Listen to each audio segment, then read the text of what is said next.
Jose Altuve and company try to restart the party engines against a very familiar face. Cranking up win streak 2.0 starting now.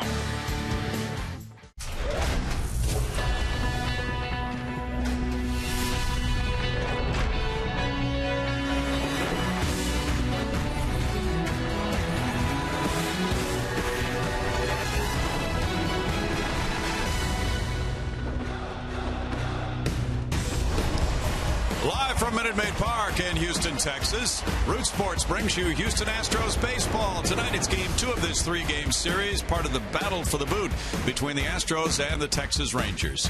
Good evening, everybody. Bill Brown along with Alan Ashby, Julia Morales, and rain in the area, so the roof is closed for this game tonight. The Astros' 10-game streak was dashed by the Rangers, who pitched well last night, winning at 2-1. They have Wandy Rodriguez on the mound tonight, Ash. Old stomping grounds for Wandy, and he comes in against an Astros club hungry to get back on the winning ways. I think for the Astros, get back to winning a couple games in a series now. Wandy will come in after having pitched 8 years with the Astros, 80 and 84. You see the numbers, 4.04 the ERA, and he turned those years into a very nice career. He's made a very good living on the mound around the major leagues. So Wandy comes back in and sees what he can do against the Astros and Scott Feldman here this evening. It's ironic because Wandy, the former Astro, will pitch against them for the Rangers, and the reverse is true of Scott Feldman, the former Ranger, pitching for the Astros. They squared off in June of 2010, and Feldman got the better of him. 7 innings in that game for Scott and allowed just 3 runs. Wandy banged around in 3 innings and allowed 6 runs in the loss. Coming up, running scared. The Astros have been cleared for takeoff on the base paths during their recent hot streak, and the competition for top base stealer has reached a fever pitch in the clubhouse. Julia Morales explains when we come back.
Game 2 of this 3-game set, and the Houston Astros dropping one last night to the Rangers. A.J. Hinch saying it just wasn't our night, but we need to start a new winning streak tonight. He hopes they come out playing that aggressive style that we've seen, especially on that 10-game win streak.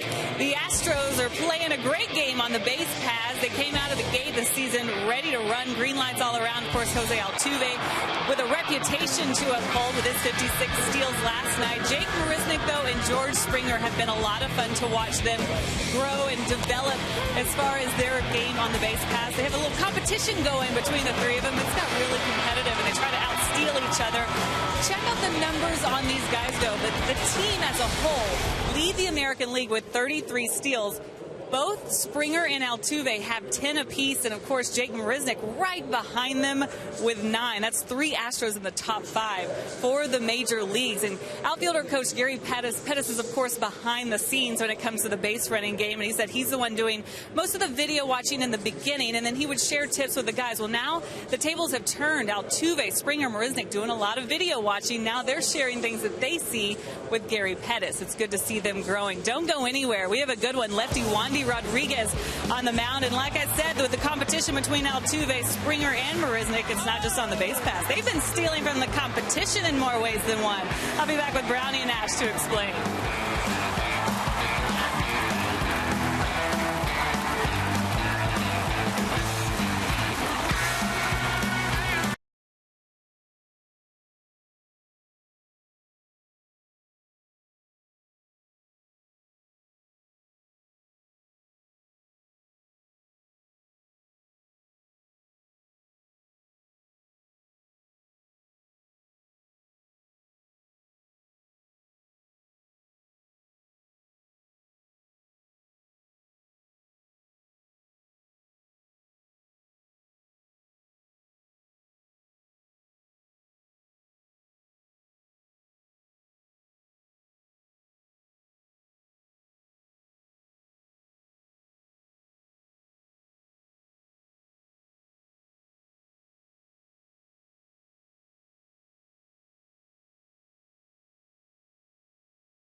In the middle of a 17-game stretch with no days off. So today, optional BP for the team. A.J. Hinch trying to give some of these days a chance, some of these guys a chance to work on some things on their own. Pitchers a day off, but this is coming off a day where they had extra work. Defensive maintenance is what they did yesterday. Coming out of spring training, this team wanted to play clean baseball. Well, they've done that so far this season, but they've also made some spectacular plays defensively. We've had a lot of fun watching this team, especially on that 10-game win streak. Guys like Jake Marisnick has played a great center field, made one of the greatest catches a lot of us have seen at Minute Maid Park, robbing Logan Morrison that day. Also, of course, George Springer. What a catch yesterday. The outfield has to be one of the best in the league with 3 center fielders for the most part playing out there. Also in the infield, Jose Altuve coming up with some beauties. The Astros have continued to work on their defense. Like I said, the maintenance yesterday, infield definitely important for this team, though, guys, with the nature of this team right here. Several ground ball pitchers and contact pitchers. It's very good for these guys to be sharp. They need to be on their toes, and Scott Feldman is one of those ground ball guys. As he warms up, the 6'7" right-hander, 32 years old, will be facing a club he has faced a bunch, and he's done well against them. 7 career starts, 3-2 with a 2.96 ERA. as Scott goes to the mound in 5 starts this season, 2-2 with a .431 with the Rangers from 05 through 12, 39 and 44 with a .481, and last time out he had good numbers against the Mariners. Got a no decision, but the Astros won that game as they swept the 4-game series. Here's the starting lineup now for the visiting Texas Rangers, who have not won back-to-back games all year. The leadoff man is right fielder Shin-Soo Choo. It's Elvis Andrus at shortstop with Prince Fielder the DH. The cleanup man Adrian Beltre plays third base. It's Kyle Blanks at first, Carlos Peguero in left field, Carlos Corporán the catcher, Delino DeShields in center field, Rougned Odor at second base.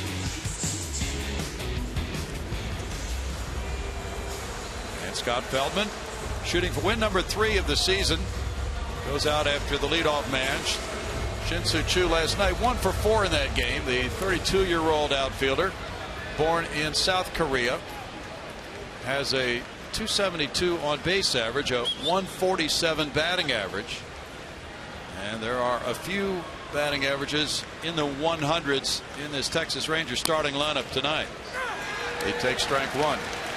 Their club has struggled to score runs. They're next to last in runs scored in the American League with 91. But last night they won with a couple of runs, 2-1. So they're 9 and 17. That's up and in.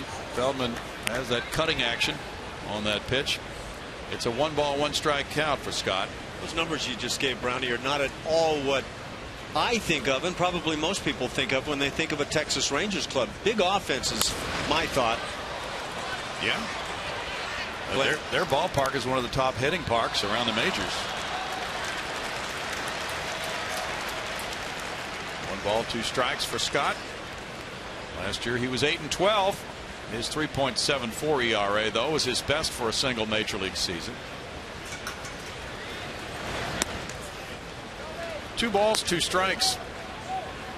The Rangers not only have not won back-to-back games so far in their first 26, but they have not won a series in the early going. However, they'd love to claim this one.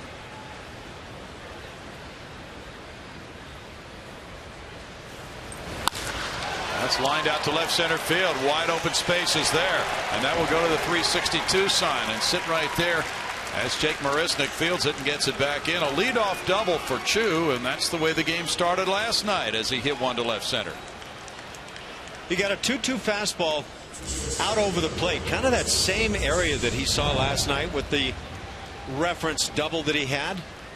But you can see Scott was trying to come in but left it right out there at the outside corner. In terms of corner, not a bad spot, but up a little bit in that free swinging zone. The Rangers got 4 doubles leading off innings last night, and they only scored after 1 of them. 6 2-base hits for Choo. Corner infielders pitching in for Elvis Andrus. An excellent bat handler. He can bunt. And he takes that pitch. There's strike 1. Andrus at 228 has 1 homer, 6 runs batted in. He had a hit and walk last night. Also blistered a line drive caught by the third baseman. And he's one of the guys the Rangers like at the plate in these situations, trying to advance runners. He bunts, and it's a beauty. Feldman, after indecision, will not be able to make a play. He was looking at Valbuena, and Valbuena had gone back to third base. So it's first and third, nobody out on the bunt single by Andrus. Well, that's a defensive misread, and I think if Feldman comes right after that ball and makes a play, he can get an out. It wasn't going to be easy, though, but you'll get a good peek at what takes place right here. There's the bunt. Third baseman has it's kind of an ill-defined play on this particular bunt when that man is at second base to start with. Might the only play be toward third base? That's what Valbuena read, and the communication was not strong there. Prince Fielder comes up with runners at the corners, nobody out. Infield shifting, playing him to pull. He's off to a strong start. That is ball 1 to Fielder. Fielder at 354 has 2 home runs. He's driven in 11. He was 1 for 4 in last night's game. He had a double to left field. And we've seen him shoot that ball to the left of second base several times when the Astros and Rangers have met this season. Had a couple of 3-hit games in Arlington. So he is 7 for 18 against Houston pitching and has 25 career long balls dating back to his stardom with Milwaukee against Houston back in the rivalry of the NL Central. He led the National League in runs batted in 09 with 141. He's been above 100 6 times in his career. Feldman gets a strike. That makes it 2-1. The Astros, with the way they are staging their infield, are conceding the run here.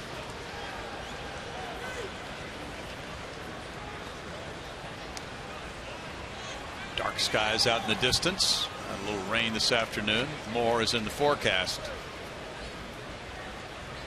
Well, I could sure see, Brownie, how Prince Fielder could drive in well over 100 runs.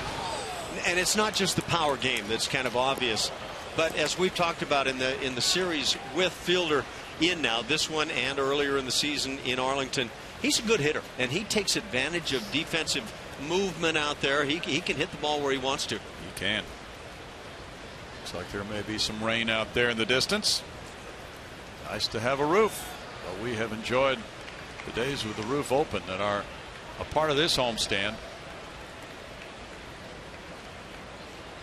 One game remaining tomorrow night.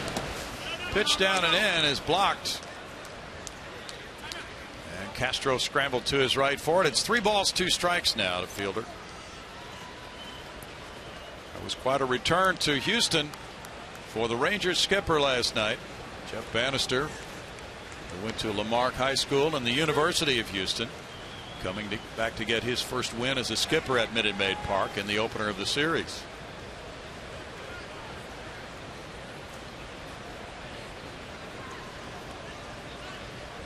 Andrews has measured a decent lead. He's going. There's a shot left field line. That one's in for a fair ball. And 2 may score. Andrews is coming around third. He's coming to the plate. That's a 2-0 lead for the Rangers on the double by Fielder. He laced it just inside the left field line.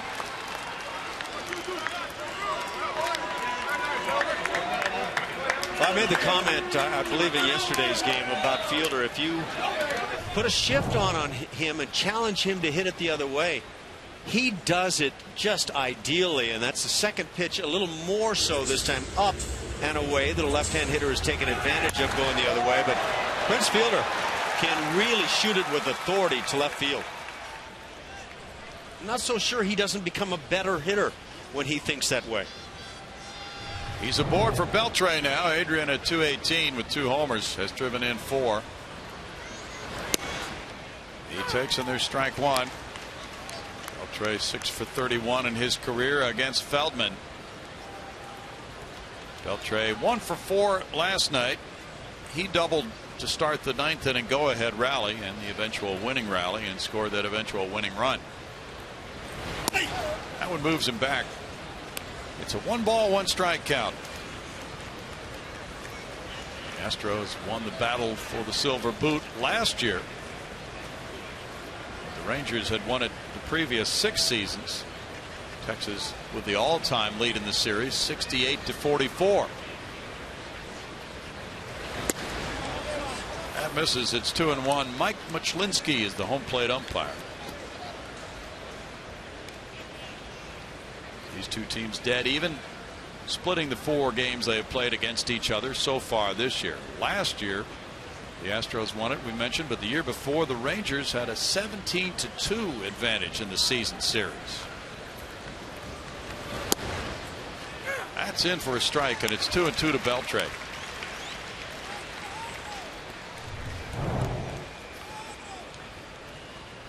That's spotted real well on the outside corner. Beltre is only 1 homer away from tying Dale Murphy on the all-time home run list. Well, he better go by Murph if he wants to get in the Hall of Fame. Yeah. Murph hasn't quite been able to get in, despite a tremendous career. 2-time MVP. Yeah. And that's usually one of the qualifiers that says if you were never best in your league, do you deserve to actually be in the Hall of Fame? Murphy wound up with 398 long balls.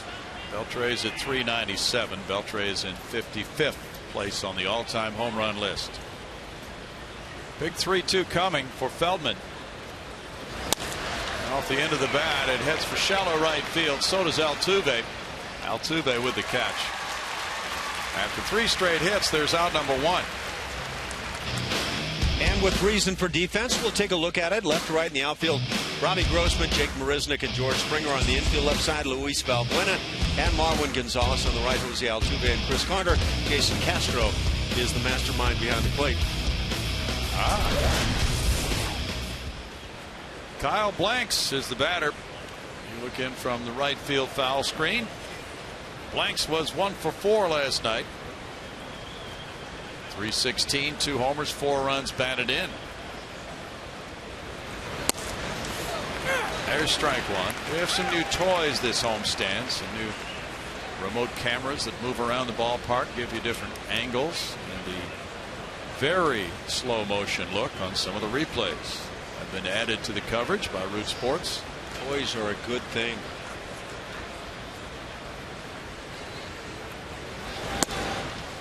Fun to play with. 1 ball and 1 strike, and you may have noticed as the coverage has progressed during this homestand that they have been incorporated by our fine Root Sports crew. Robbie Grossman moves over a few steps toward the left field line here.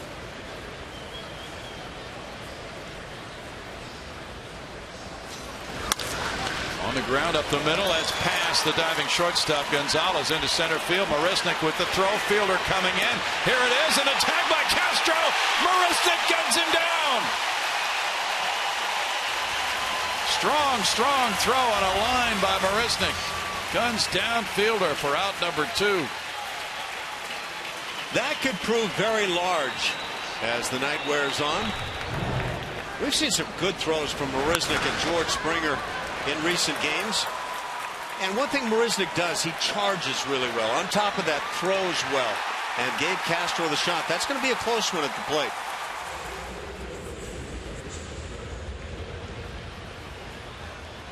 Yeah, nicely done. First outfield assist for Marisnick. George Springer has 1. That's 2 for the Astros outfielders, but he's made a number of good throws. Last night he attempted a couple and didn't get his men, but this time that's a big out from the center fielder. Blanks with a single, taking second on the throw. Now it's Carlos Peguero batting.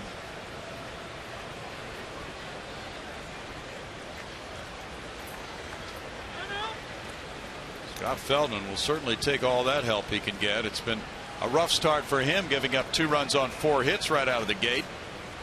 2 doubles in the inning. Can't tell by looking at him, and that's a good thing. That brings up an interesting point. He does maintain that game face very well.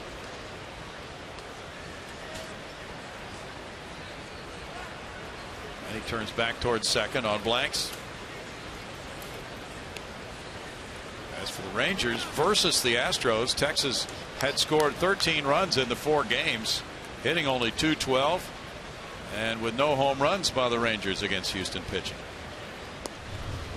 Take another look at Jake Marisnick, worth looking at.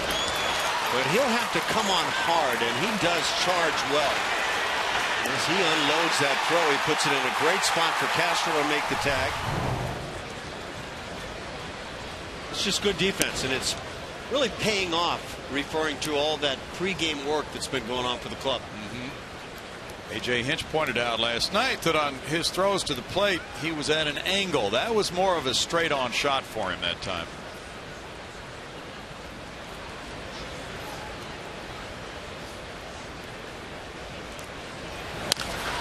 That's a shot on the line to right field, headed for the seats, and that is a 2-run rip by Peguero. Home run number 1 for Peguero as a Ranger. 4-0 Texas in the first. And that is the first long ball in 5 games by the Rangers against Houston pitching this season. Yeah, those are tough to defend. Slider that just didn't do a whole lot.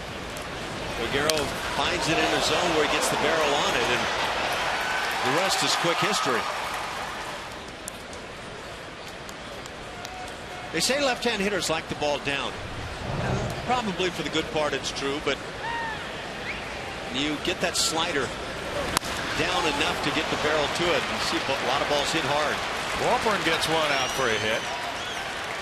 Former Astro catcher at 194 continues the surge offensively with the 6th hit of the inning for the Rangers. Carlos now 3 for 6 against Houston pitching this season. Feldman has given up 6 home runs in 32 innings this year. Delino DeShields gets the start. Last night, center fielder Leonis Martin suffered a sprained left wrist. Trying for a diving catch in left center field. DeShields came in, and now he's in the starting lineup. Obtained in the Rule 5 draft by the Rangers. First pitch breaking ball is good for strike one to a 176 hitting DeShields with no homers, 2 runs batted in. And as a pitcher, you'd like to keep that home run total at about 1 per 10 innings. Then you're being fairly effective at that point. DeShields is 22 years old. First round pick by the Astros in 2010. He fouls that one back. 0-2. Last night he came off the bench, got a hit, drew a walk, and stole a base. He has not had a lot of at bats this season. DeShields does some pinch running. He's had 17 at bats. He's been in 12 games, but has 3 steals in as many tries. Got one last night, as we mentioned. And now his abilities will be called upon tonight to play center field. He's a converted second baseman. The Astros converting him when he was in their minor league system because of the presence of Jose Altuve at that position. And this year Tony Kemp is being converted to outfielder from second base. So Mr. Altuve is a roadblock. Here's the throw to second to Altuve. And the tag on Corcoran ends the inning. But the Rangers explode on Feldman with 4 runs on 6 hits, nobody left. It's Texas 4, Houston coming up.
Orbit entertains. The Rangers have entertained their fans with 4 in the top of the first. Now the Astros come up. Their starting lineup is brought to you by Southwest Airlines.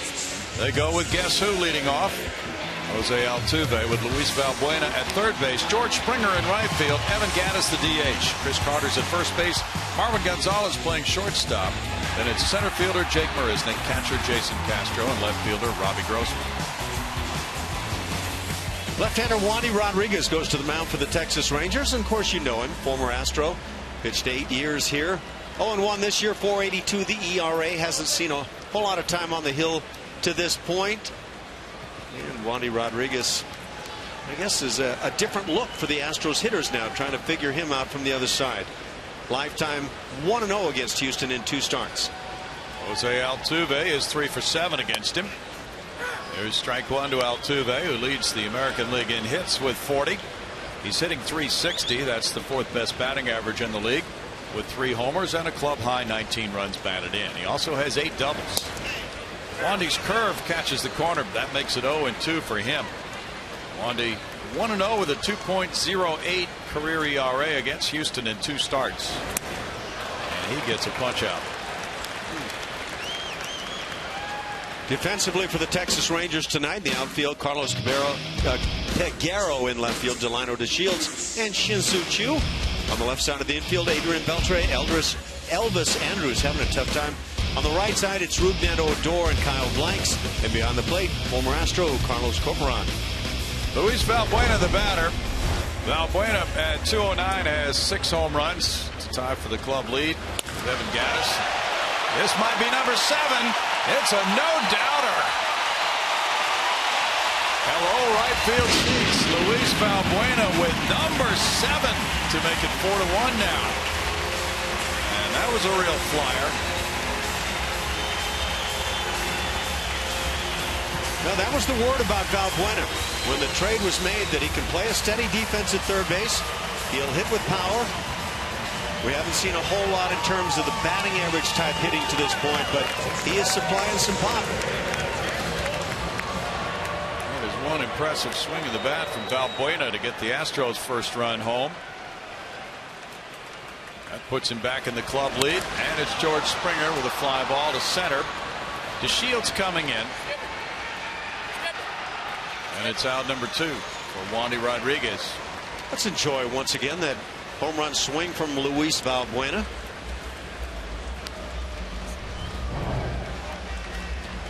Lefty v lefty, and he gets that fastball right near the inside corner. If you're bailing, you're wailing on that one. He knew it. Little skip step in there. Leads American League third sackers and homers. Evan Gattis with a 4-game hitting streak fouls it away. Strike 1. Gattis at 202 has 6 long balls. He's driven in 18. Valbuena got a quick run back for Houston. Houston leads the majors in homers. That's number 41 for the Astros. And Gattis would try to follow up. Well, the hitters are getting their hacks. Completely unlike last night's game. It was very difficult for both teams to score. 28-year-old Evan Gattis was born in Dallas. Went to UT Permian Basin. Went to Bishop Lynch High School in the Metroplex. This fly ball heads for right field. Choo is after it. That ends the first inning with Valbuena going deep. 4-1 Texas.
exploded with a 4-run first. The Astros got a Valbuena homer to answer. Here's Delino DeShields batting again.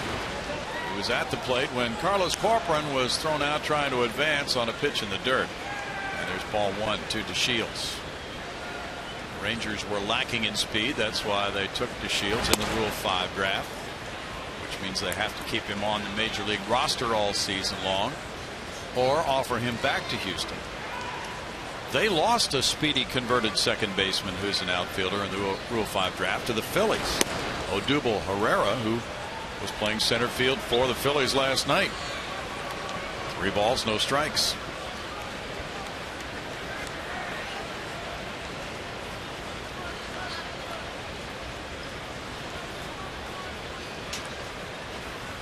Shields looks at it. It's 3-1. The Astros do not have currently a quote long man in their bullpen because Samuel DeDuno was taken out of the bullpen. He was the long man. He'll be the starter tomorrow night against Colby Lewis at 7:10.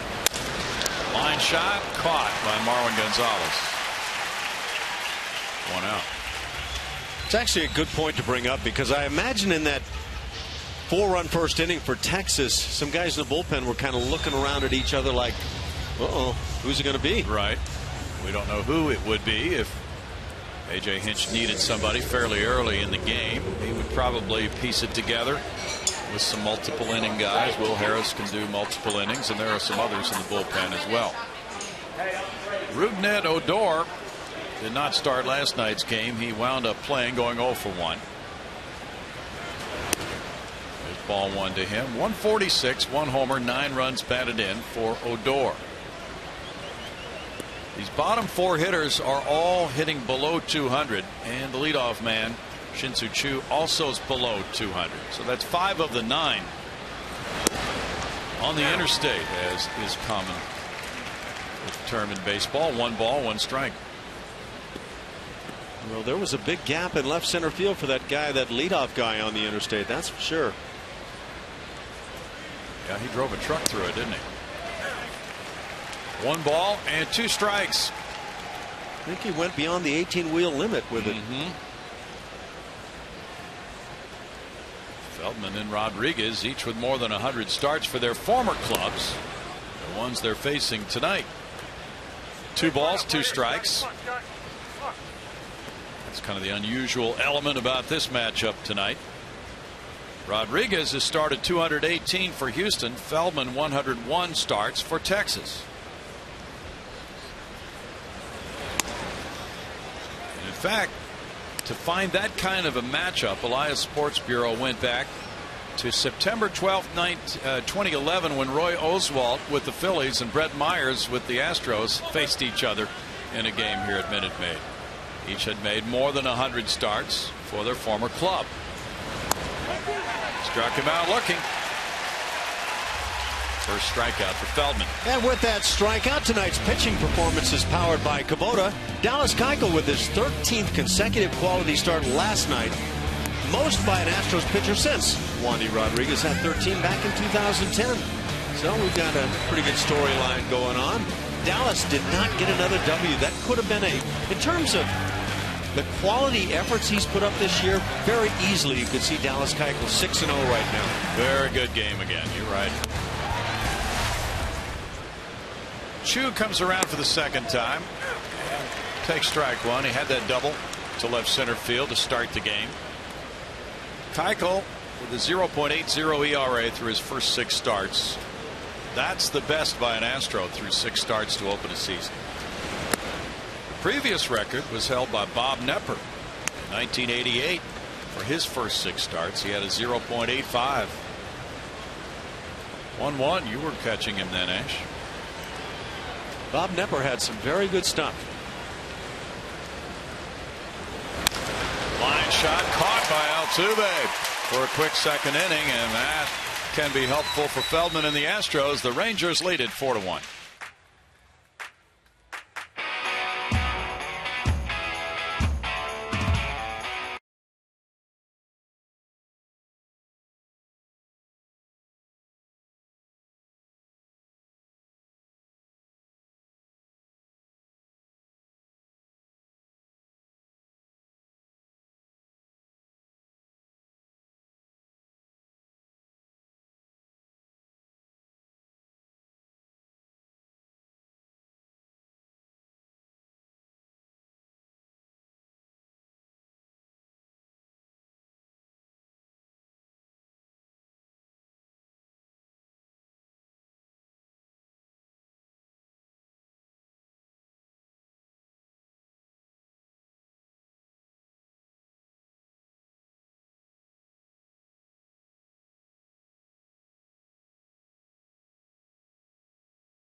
Fans will receive a Dallas Keuchel Gold Glove Gnome presented by HEB. For more information, visit Astros.com or call 1-877-9-ASTROS. That is some priceless stuff right there, Brownie. You'll be the first to get one. We know that, Julia. Chris Carter leads it off. Wandy Rodriguez deals. There's strike one with a 4-1 Texas lead. Carter at 151 has 3 homers. 8 runs batted in for Chris. Wandy's working with a quick pace. Gets a fly ball to right. Chu is in front of the warning track. That's 1 out, and there have been 3 balls hit in the air. 4 counting the Valbuena homer after the strikeout by Altuve. Wandy had knee surgery last season after being released by the Pittsburgh Pirates. He was with Atlanta in spring training this year. Faced the Astros a couple of times. Was released again, and then Texas picked him up, started him out at Round Rock, and because of a need in the rotation, he gets a chance to go for the 3rd time now, facing Marwin Gonzalez. 288 for Marwin. 1 homer, 8 runs batted in for Marwin. Smacks one into left field. Very aggressive. That makes him 7 for 15 as a right-handed batter this season. 5-game hitting streak for Marwin. I talked about his quick bat from the left side. That was every bit as quick.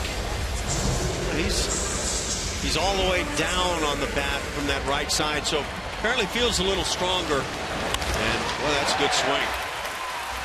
Playing good baseball, by the way, Marwin Gonzalez.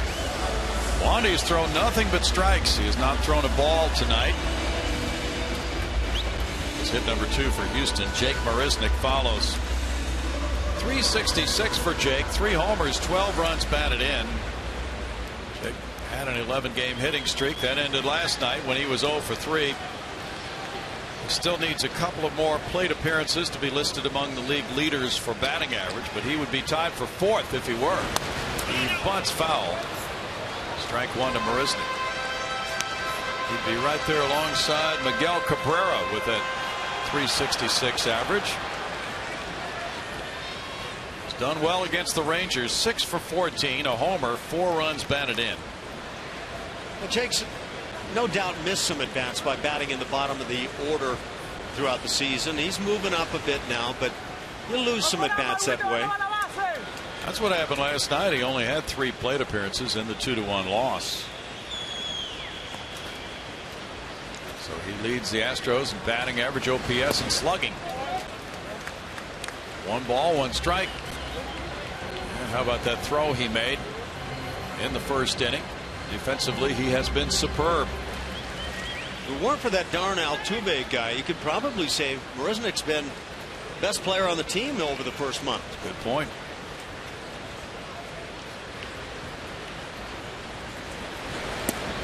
Wandy leaves that one high and outside for a 2-1 count.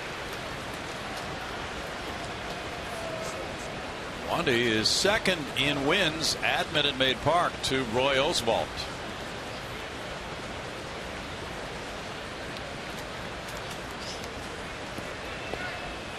He has 46 wins here.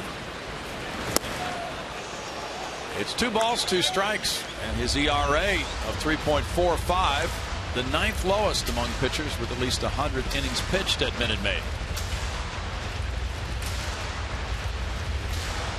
His first year was 05, and he pitched in the World Series against the White Sox.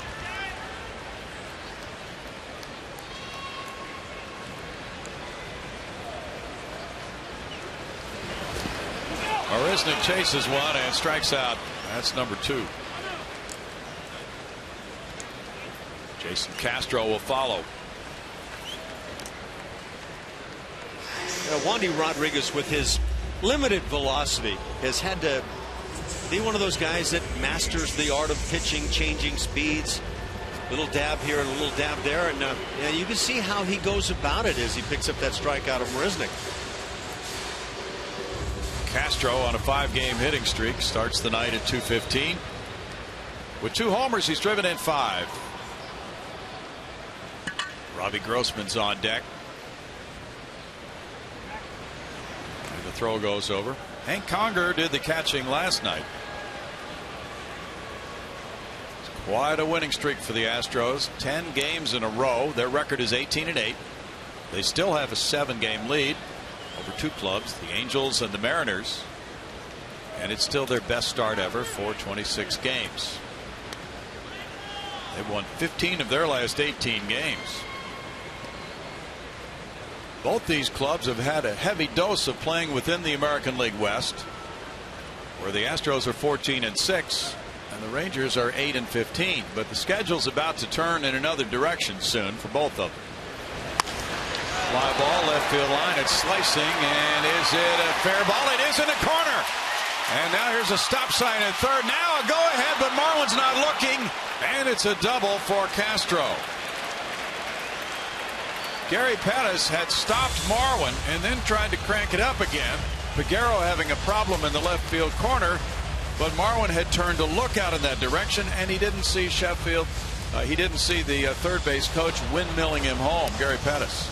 I'll give you a perspective that I have anyway. For third base coaches, if they come down the line toward home plate about 2/3 of the way, you can bring a runner around and get their eyes on you. And at that point, you can shut it down. But if the shutdown happens early, that runner's going to turn his head to you, and there's just not much you can do. That's double number 4 for Castro and a 6-game hitting streak for Jason, giving Robbie Grossman a chance.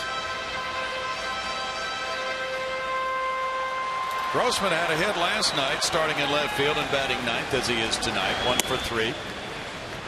And it's ball 1 as he starts again with the lefty on the mound. It was Ross Detweiler last night. He gave up just 4 hits and 1 run in 7 innings. Grossman starts the bat, and he stopped it, 2-0. Another peek at Gary Pettis. So he sees down the line, hey, this is a fair ball. Now I've got to get in position. And he's moving toward home plate and sending, but it's a little bit late for Marwin. You want that, especially with 2 outs. You want that runner coming around the bag, anticipating being sent home. The best way, in my assessment, is to be as far down the line as you can be and keep bringing him and then stop at the last second if needed. The pitch to Robbie is low, and it's 3-0. Grossman is a right-hand batter, 3 for 20. Big situation here with Altuve on deck for Grossman if he should see something. These two players were involved in that deal in July 2012 for each other, along with others. 3-1. Wandy traded from Houston to Pittsburgh for Robbie Grossman, Rudy Owens, and Colton Kane.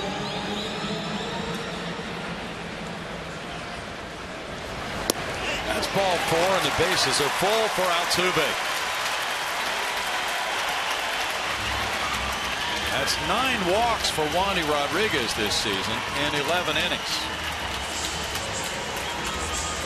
He had some very good years for the Astros, and when he was good, he wasn't walking too many. Didn't miss by a lot on that last pitch to Robbie either. Trying to work that inside edge. Altuve struck out, chasing a pitch off the plate in the first inning. He is the Astros' best hitter with men in scoring position, .450.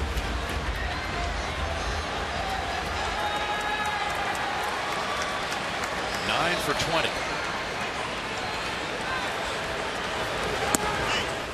They strike 1 to Jose with the bases loaded. He's 1 for 3 this season. Big situation here with Houston down early by 3 to try to get closer.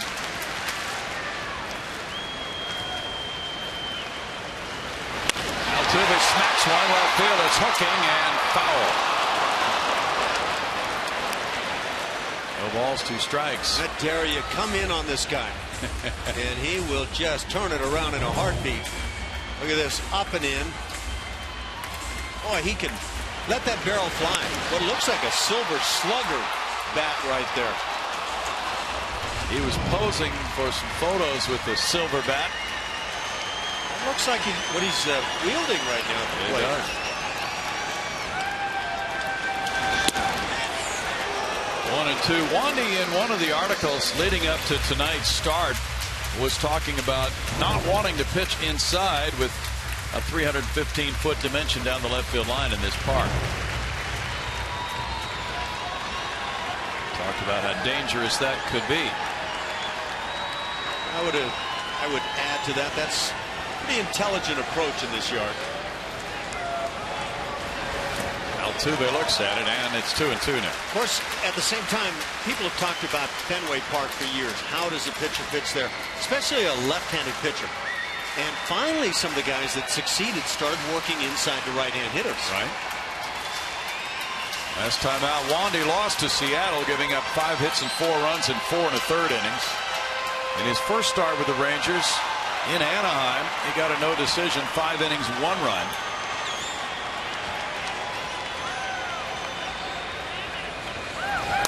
Two pitch, little dribbler back to the mound.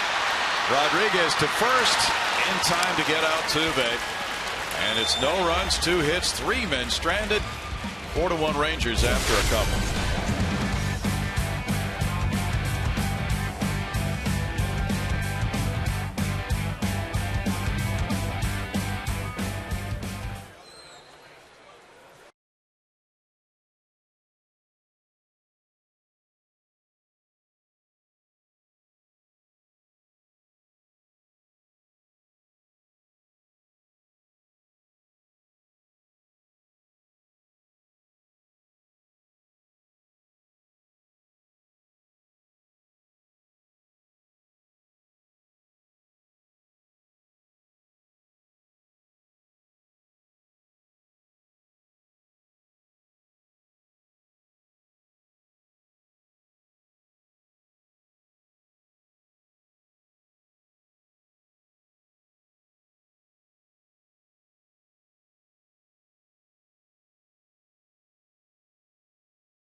There is a fine line between patience and inaction. I think patience has been warranted, but we're a month in.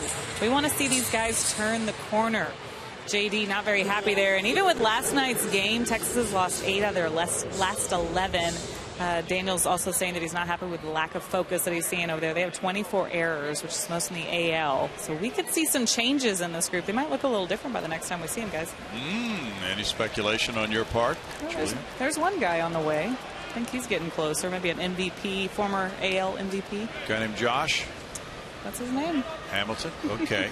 Elvis Andrus leads it off in the 3rd. He bunted for a hit in the 1st. Hamilton is playing out in Arizona. He's played a couple of games already, we understand. An extended spring training.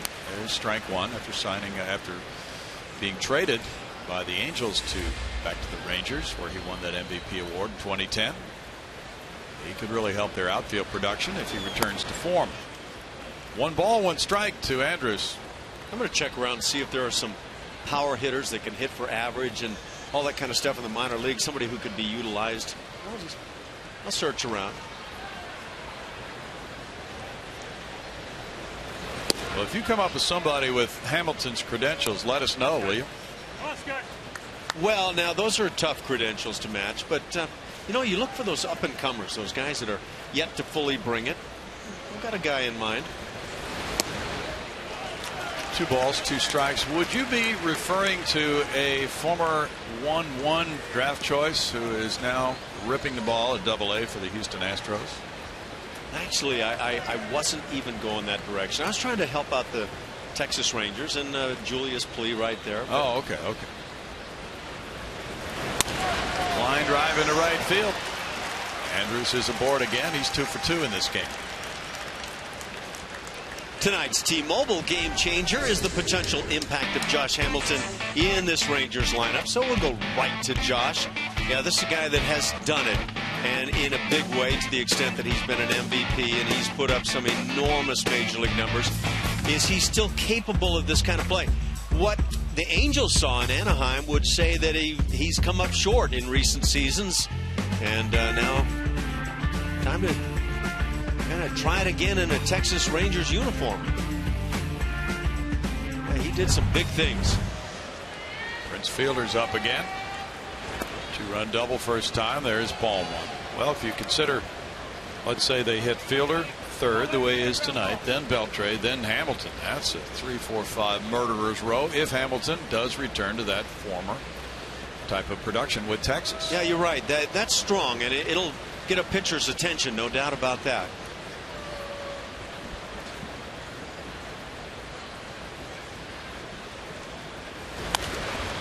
Fouled away, 1 ball, 1 strike. Rangers certainly hurt by injuries again this year, Ash. Yeah, my hunch is that Adrian Beltre still got a lot of good play left in him. He's off to a slow start. Can he revive his stuff, and then can Josh Hamilton become the player or close to the player that he's been in the past? That player just didn't surface for the Angels. No. How about head-to-head play between those two? The way he feels about the Angels. That could get to be very interesting. Why does he have such a negative feeling about the Angels? I mean, they have and will continue to pay him rather well. True. It would seem from the comments he made that he didn't feel that they gave him the proper support, shall we say. Huh. There definitely were some bitter feelings on both sides.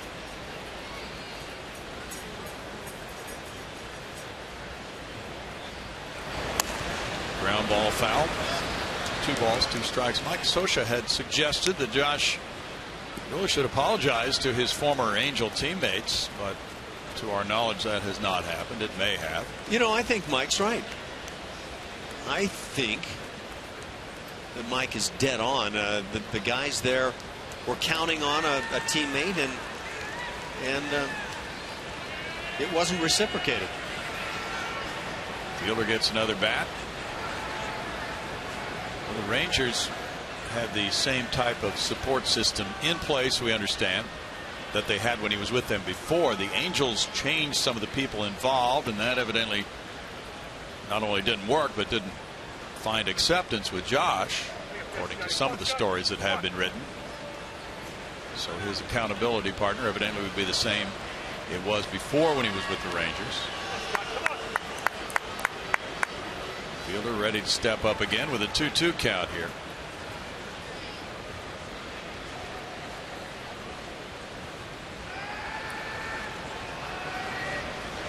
Runner takes off, pitch inside, and the throw is right there. Safe is the call. Boy, it looked like Marwin Gonzalez had that ball in time to slap a tag on Andrus, but he is called safe with a steal. You know, when the throw is right down, almost ground level, it requires a reach. And sometimes that can slow, well, it'll always slow things down if an infielder has to reach for the tag. Catch is well ahead of runner. But does the tag get there? And then Marwin eventually drops the ball. And so it's all going to be a moot point. But that's why I always feel like the throw that's kind of knee high or maybe even a little above that you could just snap down is the one that the infielder prefers. 3-2 now to Fielder. He grounds, and the runner will head for third base. Altuve with the flip over to Carter. Andrus to third, 1 out. That's a big stolen base. It is, and Castro had a difficult pitch to handle there. It looked like an inside cutter or slider, and so he wanted to get out quickly for that throw to second, but had to reach back for it a little bit. He's been making some good throws. Beltre's the batter now. Beltre popped to second in the first inning.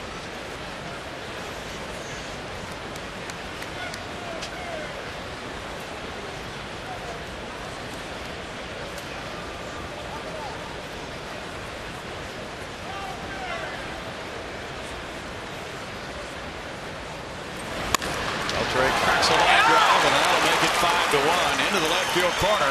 Beltre heads for second base. That's RBI number 5 of the season for Beltre and double number 5.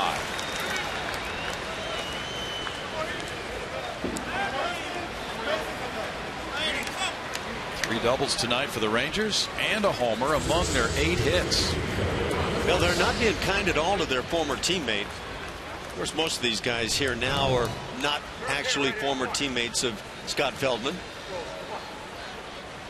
I don't know how long this guy can stay quiet with the bat. He is just so talented.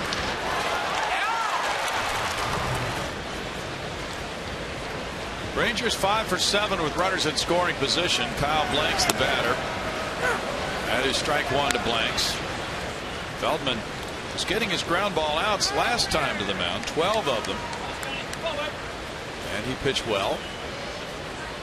Tonight the Rangers have been teeing off. They've hit some balls well on the line. No balls, 2 strikes. Nice over the top yacker. Feldman, even though he didn't get a decision against Seattle, gave up 2 runs in 7 innings. He has had 4 quality starts of 5 this season. This one will not fall in that category. He's already allowed more than 3 earned runs. 1-2. Well, the month of April, Ash, brought the greatest strikeout to walk rate ever in an April in the major leagues. The lowest whip, walks and hits per innings pitched, ever since 1972. Wow. Fewest hits per game since 72. Lowest on base percentage since 81. The worst OPS since 92. Wow. So offense is not gaining any ground compared to a year ago. Foul ball. Hey, the commissioner Rob Manfred will be here in Houston tomorrow, and he will join us on tomorrow night's game. Excited about that. I'm going to suggest we put the mounds down below field level. Okay. Well, we'll hit him with that one tomorrow night. See what he thinks. They dropped him from what, 15, 16 inches? 15 to 10. 15 to 10. After 68. That one goes foul. Still a 1-ball, 2-strike count. Or we could go below sea level in all ballparks. It's going to be tough in Denver to pitch. Listen to this one, Ash. Relief pitching is too good. In just 6 years, the April batting average against relief pitchers has dropped from 260 to 233. Yeah, let's get into that bullpen early. Or maybe not so much. There's a theory.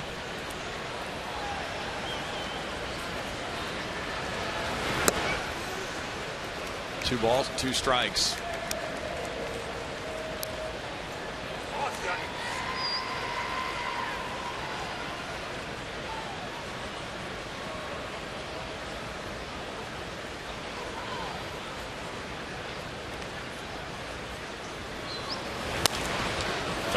There's a big fight here Saturday night at Minute Maid Park. Canelo and Kirkland will be promoting that fight here in the next few days over at Union Station, and they will square off on Saturday night.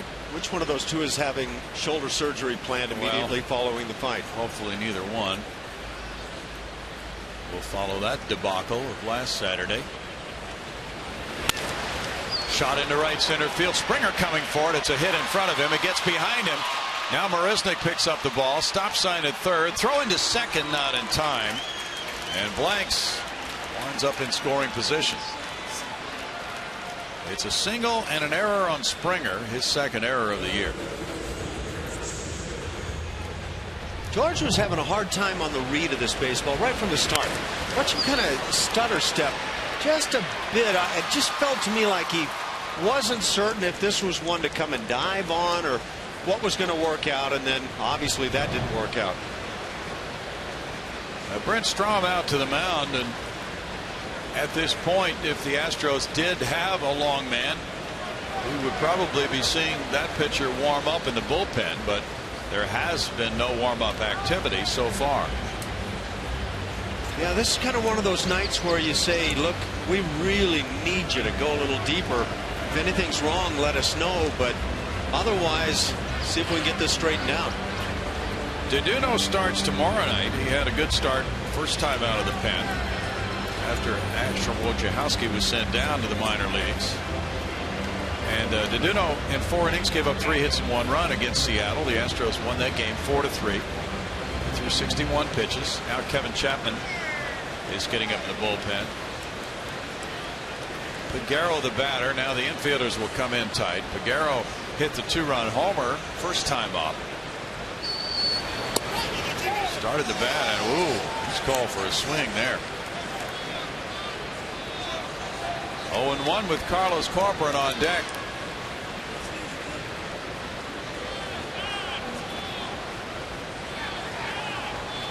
Beltre the runner at third base.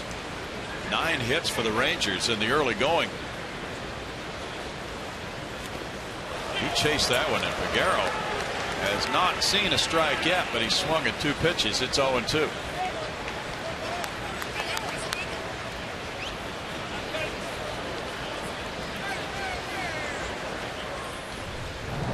The slow curveball has been showing some effectiveness. Nice job again by Jason Castro. You always want to make sure on that curveball to get the left side of your body as a catcher turned considerably toward third base, maybe even toward short just a little bit, because that ball's going to kick in that direction toward the catcher. 1 ball, 2 strikes. Feldman's the only pitcher to start games for both the Astros and the Rangers in the Lone Star Series. Until tonight, Wandy's doing it.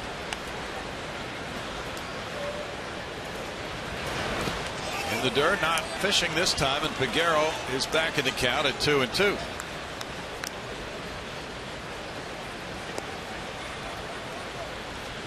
The Astros will be out in Anaheim playing the Angels in a 4-game series after tomorrow night's concluding game of this homestand. They come back home, have a day off Monday, and open a brand new homestand against the Giants Tuesday night. The defending world champions and former Astro catcher Bruce Bochy in town. Upstairs, and it's 3-2. Bochy has strong Hall of Fame credentials at this point. Does he ever?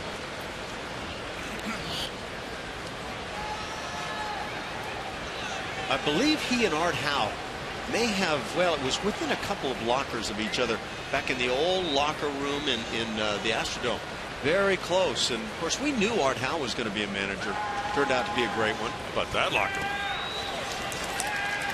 That's a walk. Peguero fell behind 0-2 with 2 bad swings and wound up taking the stroll to load the bases with 1 out. Little did we know that Bruce Bochy would go on to manage. And you have managed independent ball, so that's 3 managers. Even organizational, a little bit in the minor leagues, A-ball. Yeah. There's Chapman. I didn't have the mad skills of those other guys mentioned. But still, 3 managers from 1 roster. Well, keep in mind, Louis Pujols even managed a major league team. That's true, too. So we'll make it 4. Carlos Corcoran, the batter. And there's strike 1. Well, you manage at any level, and you certainly feel that responsibility for leading men. How about John Mizrahi? No, Rockies on a major league staff right now somewhere. Might have managed in the minors. Oh, he did. Fly ball out to center field. Marisnick. Beltre will tag at third. Marisnick with the catch for out number 2, and the throw goes in toward third base. 6-1 on a sacrifice fly. Corcoran, after the single in the first, gets a sac fly for his 4th run batted in. Now these runs are starting to mount right now for the Texas Rangers. Just a nice job on that curveball down and away, getting enough for the sac fly. Carlos has come back to town and having a nice game. I always loved watching him catch. He's a very good receiver. It's a big start for the Rangers, leading by 5, and it's DeShields batting now. DeShields hit a soft liner to shortstop earlier on a 3-1 count. Started the bat, and he checked it, ball 1.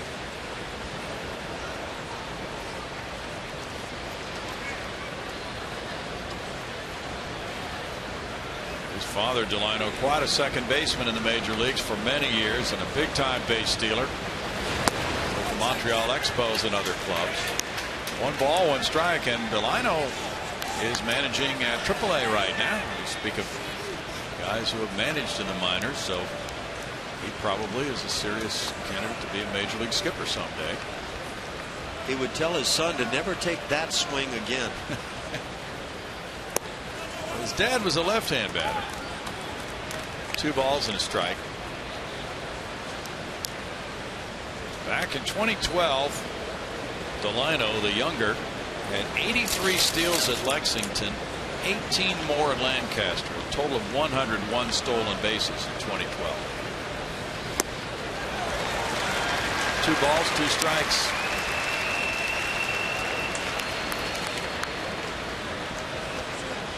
Yeah, it could be probably a very lonely feeling for a guy in Feldman's shoes right now. Now, this was not in the game plan tonight for Scott Feldman, but you can't get a read on it. You look into his face, his eyes, and he is focused. Odor's on deck. Grounded to first and foul. DeShields is making that jump from Double-A to the big leagues. Last year at Corpus Christi, he hit .236. He drew 61 walks, and that gave him a .346 on base average. He had 54 steals in 68 tries. And he came back from a terrible beating in the month of April to post those numbers. I want to say when he came back, he had a big two home run game. I think that's right.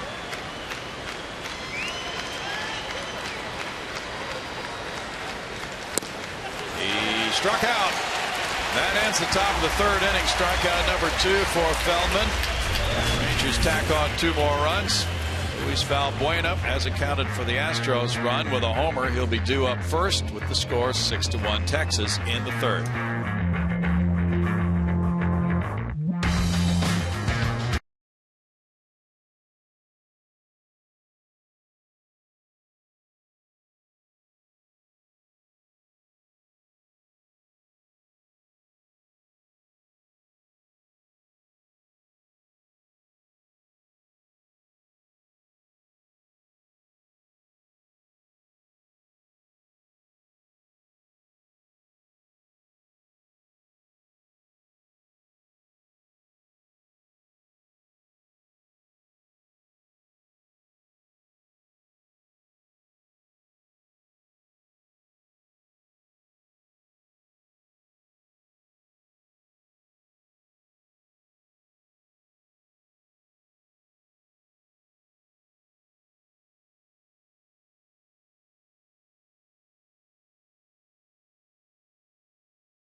Lead off here in the bottom of the 3rd, and chatting with him today, getting back-to-back starts against left-handed pitching. Yesterday, not happy with himself, said pitch selection was really bad. I was swinging at bad pitches, but he felt really good about his approach coming into today against Wandy Rodriguez, and we saw how good he felt in that first at bat, a solo home run to give the Astros their first run of the game. Guys, he even messed around afterwards and said, "I've got something planned for today."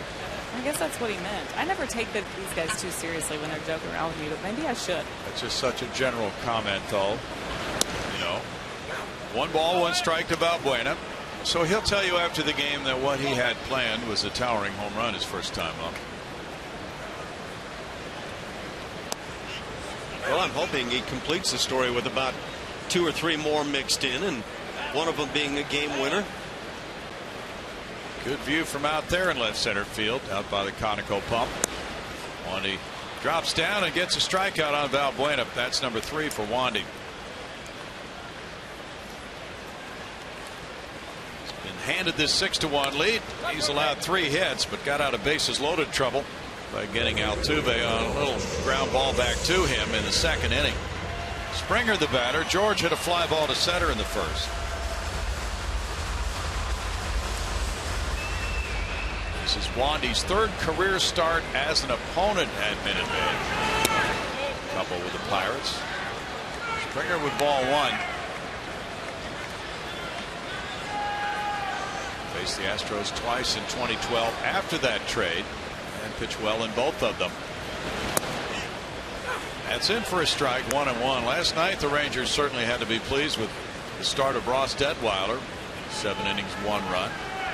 Nick Martinez is among the ERA leaders, right behind Dallas Keuchel. Martinez at 0.84 for 5 starts. He's 2-0. They've had some good work on the mound.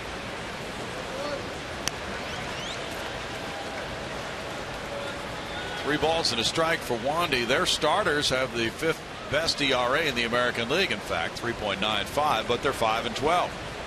Not much run support. Strike to Springer. 3-2 to George. I would have thought of the 3-1 right there. A fastball at, I think, roughly 88 is where it's been throughout the night. Right at the knees or anywhere, George would have been just wailing.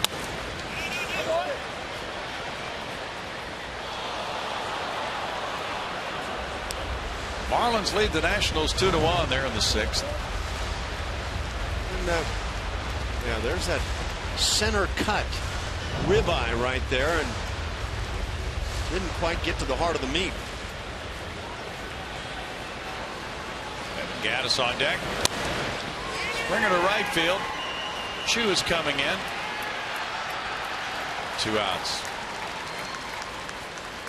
The Astros face off against the 2014 World Series champion San Francisco Giants in a 2-game series, May 12th and 13th. May 13th is also Dollar Hot Dog Wednesday at Minute Maid Park. For tickets, call 1-877-9-ASTROS, or you can visit astros.com. Just a 2-game series. Evan Gattis hit a fly ball to right in the first inning. Just a quick look at the defending world champs. There's strike one. Hunter Pence trying to work his way back from that broken arm. Steven Strasburg pitched 3 innings tonight for Washington, giving up 2 runs. Came out of the game. We're not sure why, but it's 2-1 Miami after 6 now. 1 ball, 1 strike. Pitcher for the Marlins is Matt Latos. Anthony Rendon evidently still sidelined and may have had a setback. He's not expected back anytime soon. But Yunel Escobar is filling in quite capably for the Nationals. He had 5 hits last night. 2 balls and a strike. The Nationals have clawed their way back to a game under 500 at 13-14. After a really bad start, that club has made a ton of errors, especially the shortstop, Ian Desmond. Somebody's found a way to motivate Yunel, huh? Evidently. It's kind of been the big question mark on him was, could he go out there and act like he was motivated at all times? Very talented player. Yeah, remember when he was with the Braves and he was in the on-deck circle? He used to jump up in the air and click his cleats together. Yes. Fly ball. Odor goes out. And the second sacker takes it for out number 3. After 3, it's 6-1 Rangers.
Honda dealer. The Astros pitching is moving up the baseball ranks from starters to bullpen. They've been great on both sides. ERA last year to this year, you can see they were ranked 25th rather, 4th this year overall. The bullpen up to 3rd, and the WHIP overall for the club 1st right now after being 25th last year. Opponents batting average, yeah, it's a great improvement. Brent Strom back as the pitching coach and just does a remarkable job day in, day out with these guys. Pitching change for the Astros. Lefty Kevin Chapman comes in after Scott Feldman went 3. He made his season debut Friday in the big leagues against Seattle. Very good debut, 1 hitless inning after going 1-2 at Fresno with a 3.27 ERA. And the Astros won that game 4-3. He came in with a man on base and got 3 left-hand hitters in a row. Now here's Odor. Odor is 0 for 1. He struck out looking in the second. For Feldman, 3 innings, 10 hits, 6 runs allowed. Walking 1, he fanned 2. He threw 77 pitches, 45 for strikes. Chapman gets a little roller foul outside the first base line. It's 1-1. Yeah, just simply one of those nights to forget, and you want to forget it quickly, move on, and get back to what you do. In terms of Kevin Chapman, good arm. He's got plenty of stuff to succeed. Throwing strikes to me is the first key. 1-2. I mentioned the Samuel Deduno 4-inning start as he came out of the bullpen, and his arm was not built up, stretched out. So other than that, Asher Wojciechowski had a 4-inning start. Astros starters have been pretty solid recently in staying in for at least 6 innings. And the bullpen appearances have been distributed just about evenly. Asher had 4 innings twice as he was in the rotation, but this is the shortest start by an Astro so far this season. That's a fly ball near the right field line. Springer coming over to pick it up after it bounces. And a looping single for the number 9 hitter, Odor. Last night, Carlos Correa had a night. Had a 3-run game-winning walk-off double for Corpus Christi. This guy's a player. He is just flat a player. And I've heard it said of him when he's on the field, regardless of who he's playing with, he's the best player on the field. And he just continues to do it with the bat. And I continue to hear that he can really play shortstop. So I guess you can talk to different scouts and things, but he's going to be something. Shin-Soo Choo, the batter. He's 1 for 2, a double. There's strike 1 to him. Well, Correa, we understand, has now added a 3-run homer tonight for the Hooks. Coming into tonight's game, he was hitting .383 with 5 homers, 25 runs batted in. Well, let's get him to 400, and then I would think that would get her done. 400 sounds good. 0-2. Well, also before tonight's game, he had a .458 on base average, .702 slugging percentage. Okay. We're going to add those up to 1,100 and something. By the way, did you see George Springer with that make my day look on the base hit by Odor? Kind of, yeah.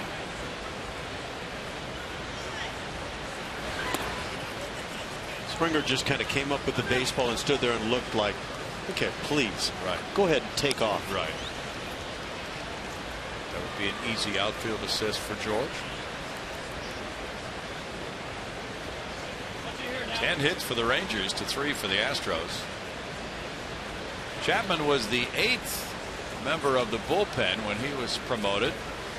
The Astros beefing up with a 13-man pitching staff, and that gave them 3 lefties when he joined the club. He was put into that action immediately last Friday in the 4-3 win over Seattle. Mariners loaded with left-handed hitters, so the move to promote him really paid off after Wojciechowski was sent to AAA.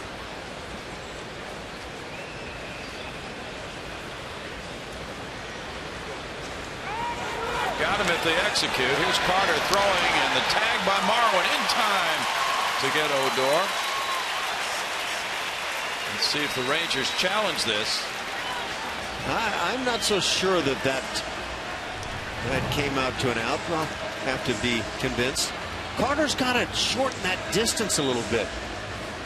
By the time the tag gets down there, I don't know if the feet of Odor are already on the base. They might be. Legs are kind of bent there. Yeah. Well, it's very close. Yeah. It is very close, and I'm not sure that one would get turned around. But I would say for Chris Carter, come at the throw from the pitcher, shorten the distance, and keep moving. Exactly. Good point. And I'll retract that. His leg was not bad. It was straight. Good slide. Struck him out. 2 outs. Preston Tucker also continues to attract a lot of attention. He's at AAA, and last night continued to rake 10 homers, 31 runs batted in for Bam Bam. Preston Tucker from the University of Florida, hard-hitting outfielder who has really put together some numbers. These are updated numbers on Correa, including tonight. Now 396, 6 homers, 28 runs batted in. Convincing? I think so. Elvis Andrus taking that pitch. 1-0 to Andrus. He's 2 for 2. 2 runs scored for Elvis. Now back to that play on Odor. In this type of a ball game, a 6-1 lead, that's not when a manager wants to use his challenge, even if he thinks the call might have been missed. Yeah, agreed. And that is probably the point involved there for the Texas Rangers. 2-1 to count.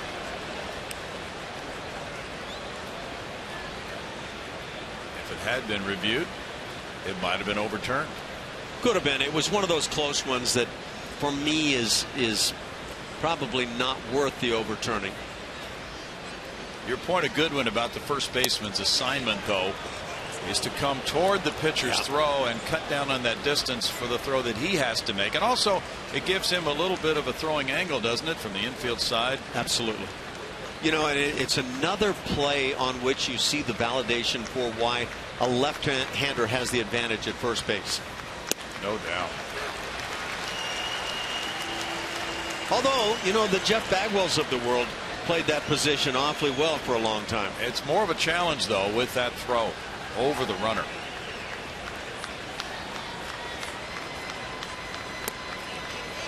That's a walk to Andrus, and he's on for the 3rd straight time. I said that like there were a number of Jeff Bagwells running around. I only knew one, and he was pretty darn good. I'm trying to think of some other right-hand throwing first baseman who could execute well. We might be thinking about that one for a while, Ash. Yeah. The best I ever watched in my playing days, Keith Hernandez, left-hander, just could make all the plays, and he was so aggressive. Prince Fielder with a 2-run double, also has a ground out. And Chapman usually doesn't have long appearances. Tonight might be different, though, with this 6-1 score. A lot of people referred to Steve Garvey as a great first baseman. He had great fielding percentages. He was the most cautious first baseman of all time. Did not make throws. That's for sure. But that comes out sounding like I'm impugning him. He was a heck of a player. Great hitter.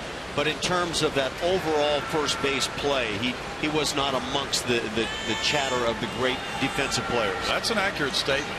There were times when people were shocked that he would not make a throw. Let's say he took a throw from the outfield and he had a shot at a runner and he just wouldn't throw. 1 ball, 1 strike. And then Bagwell was so aggressive in throwing to third base on bunt plays, he wasn't afraid of taking on a risk at all. No, you're right. You took that former third baseman in Jeff Bagwell. Of course, that's what Garvey was too, I believe, at one point. But Jeff just maintained that aggressive nature. Reds 4, Pirates 1. They're in the top of the 9th at Pittsburgh. Marlon Byrd hit his 4th. Todd Frazier, number 9 for Cincinnati. Marte, number 7 for the Buccos. Chapman deals, and it's 3-1 for Kevin, the University of Florida product. We talked about Preston Tucker also being from that school. Kevin was talking about his former teammate at Fresno the other night, how well Preston Tucker is hitting. Left-hand hitter with very good power.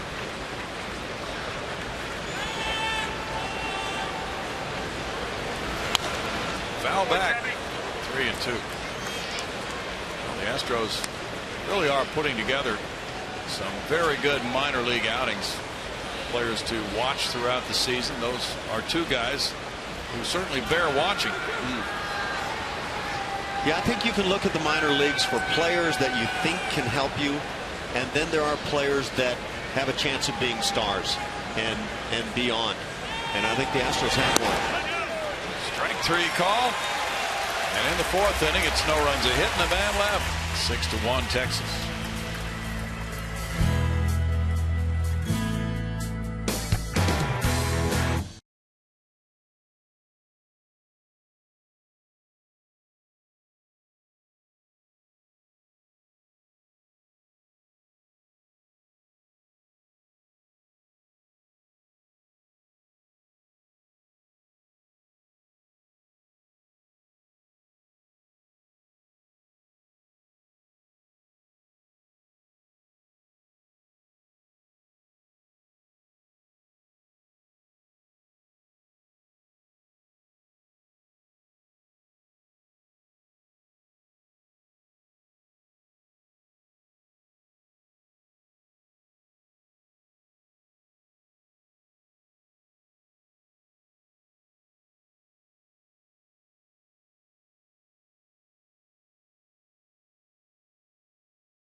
'91 rookie Jeff Bagwell hit a 456-foot pinch hit blast into the upper deck of Three Rivers Stadium, that in Pittsburgh, becoming only the 9th player ever to reach the upper deck. And that ballpark giving the Astros fans an early taste of Baggy's potential. I heard a story from Mike Scott at the time. I was not on that team. Mike said that Bagwell had told some of the guys kind of in private, just keep your eyes open, guys. I'm going to hit some balls you're not going to believe. And that was kind of the first of that batch of long home runs. That was off lefty Bob Kipper. There's strike 1 to Chris Carter. Carter hit a fly ball to right. Yeah, that was fun to watch back in the day. That old Three Rivers. Mike was telling me that kind of woke them all up, like, whoa, wait a minute now, maybe we got something here. Well, the year the Astros traded for Jeff, he was at Double-A New Britain, and he had hit something like 4 home runs that year. 1 ball, 2 strikes, but you know the rest of the story. Out to center field. DeShields wound up diving for it. Ball was hit hard and might have knuckled on him a little bit. It's out number 1. Yeah, that always happens to the guy you're trying to evaluate. What kind of an outfielder is this guy? And then you see this. But yeah, that ball looked like it was taking a funny path. You know, bottom line, I guess you'd say if you're DeShields, I made the play, but it wasn't exactly routine. No style points. Marlon Gonzalez smashed one into left field earlier. Depending on how you hand out style points. Oh, very carefully. Fly ball out to DeShields. Okay. Willie Mays basket catch. Nope. No. 2 outs. Jeff Bagwell, Rookie of the Year in '91. 15 years with the Astros. 4-time All-Star, 3 Silver Sluggers. That's an interesting shot. That ball is beating up most hitters, but I'll bet he got a knock on it. Well, when you look at the runs batted in, over 1,500. He also scored more than 1,500 runs. You'll see a Hall of Fame first baseman's numbers there. Absolutely. Great first baseman on top of it. He was what a lot of people may not realize, a terrific base runner on top of everything else. Very good. Ball one to Marisnick, who struck out earlier. Fly ball goes to right field. Chu is coming over toward the line. It's a quick fourth inning for Wandy Rodriguez. A 7-pitch frame to keep him in the lead 6-1.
Airlines.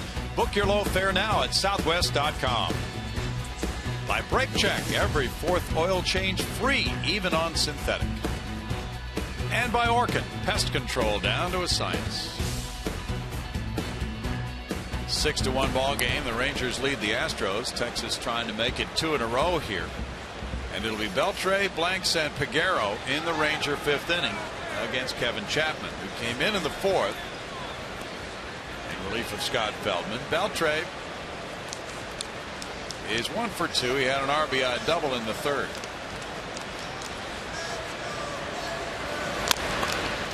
It's a foul, strike 1. Yankees lead at Toronto. It's 6-0 in the 8th inning for the team, which is now really garnering a lot of respect. Pinstripers now 16-10, and they're 10-4 on the road. Michael Pineda pitching. No balls, 2 strikes. Yankees players have decided in a show of solidarity to grow mustaches. Mark Teixeira hit his 10th of the year tonight. You're going to have to school me on that mustache thing. Wish I could. Solidarity for Raleigh fingers, or well, it's out number 1. Probably just a show of unity here.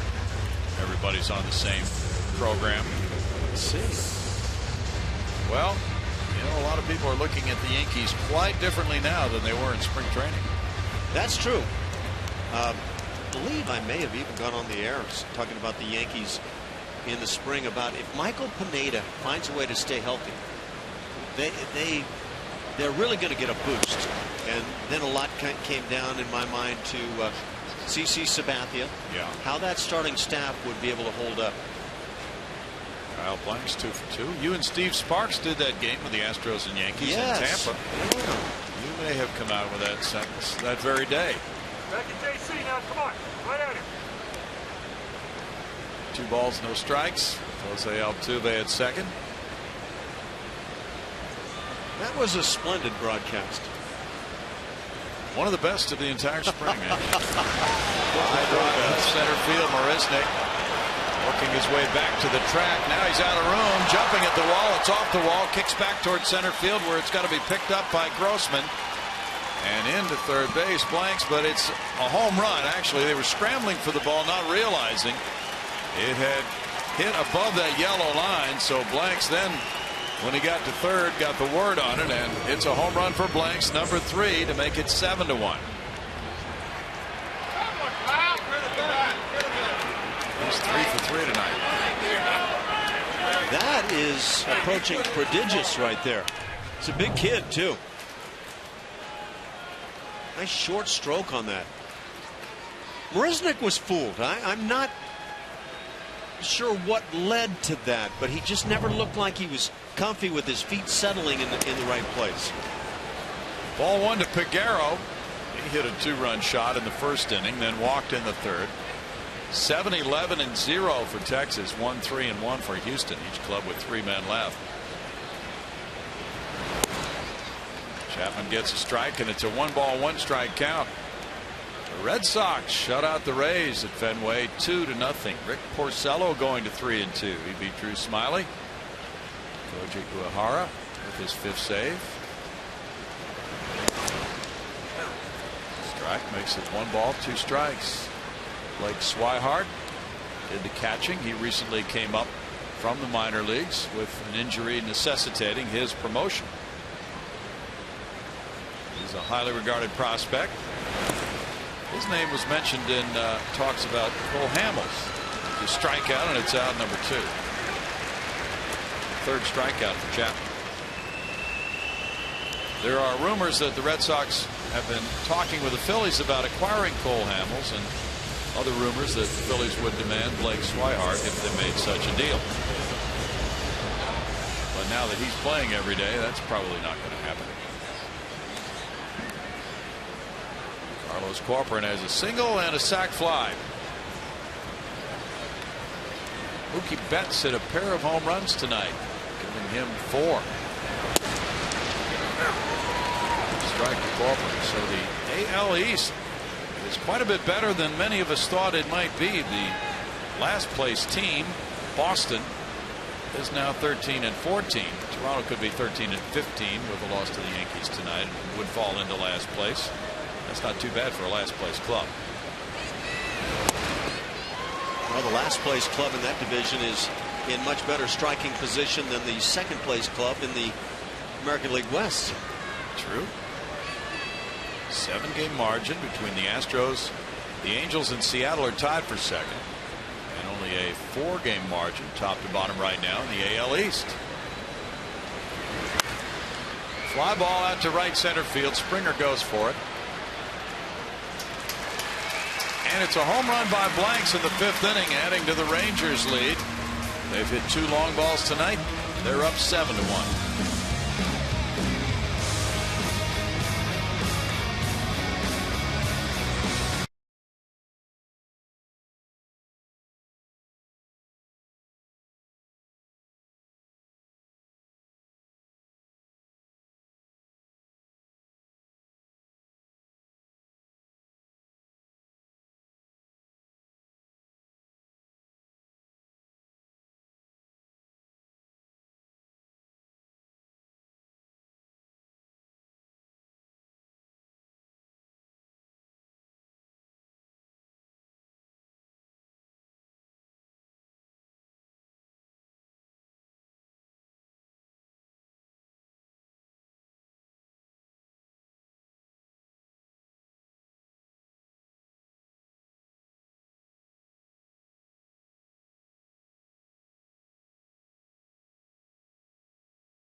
That offers limited lower level and 200 level seats for 1986 for Monday through Thursday games in the month of May. That's $19.86.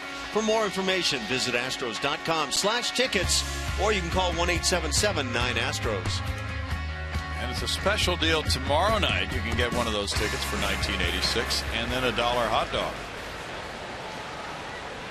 7-1, the Rangers lead the Astros.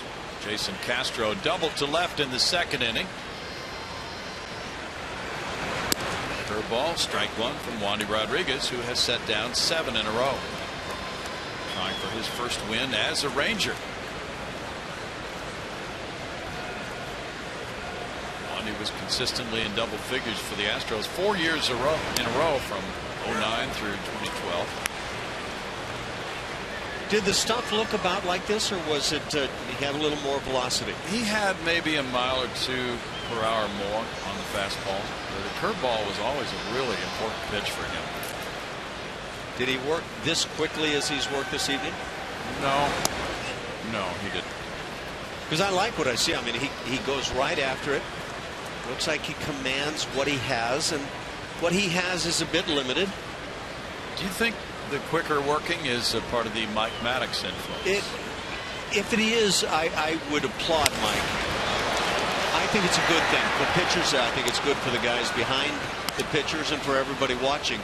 But I think when you look at pitchers that really have their act together, generally their focus is at working it. And Dallas Keuchel's one of the very best in the game. Mark Burley certainly comes to mind.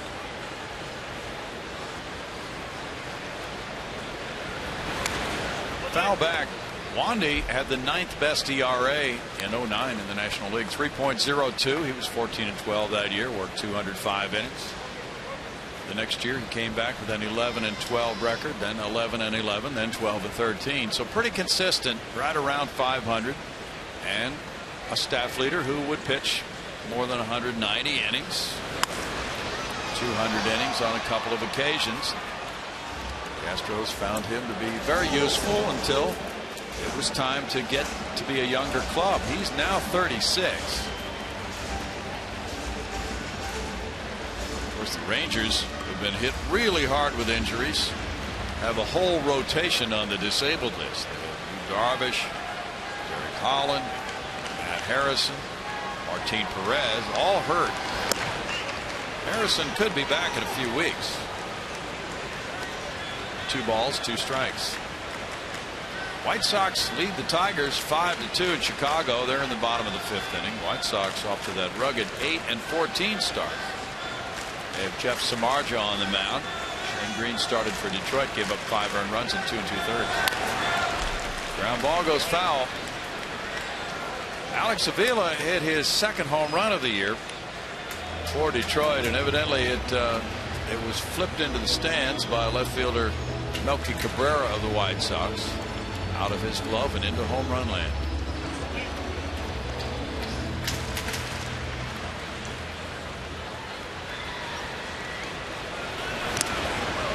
Foul ball by Castro. That keeps the count at 2-2. The Astros were held to just a single run last night on only 4 hits, and tonight have 3 hits. They got a 1-out 1st inning homer from Valbuena.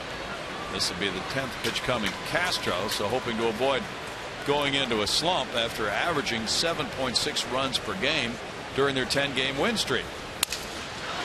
Broken bat, caught by Odor. 1 out.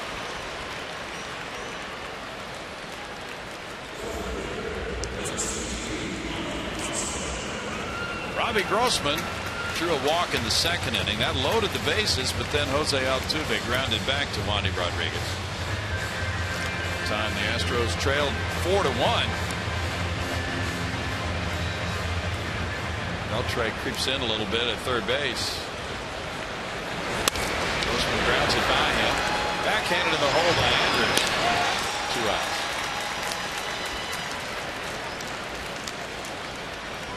Now Altuve 0 for 2.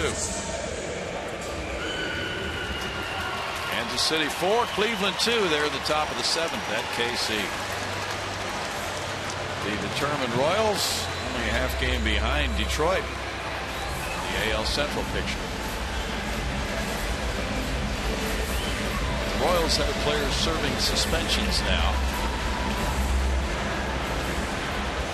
Take a little toll on them. Jason Vargas gave up 2 runs in 6 innings tonight. Altuve hooks one near the left field corner. This could be trouble for Texas, but it's a foul ball. ultimately catchable.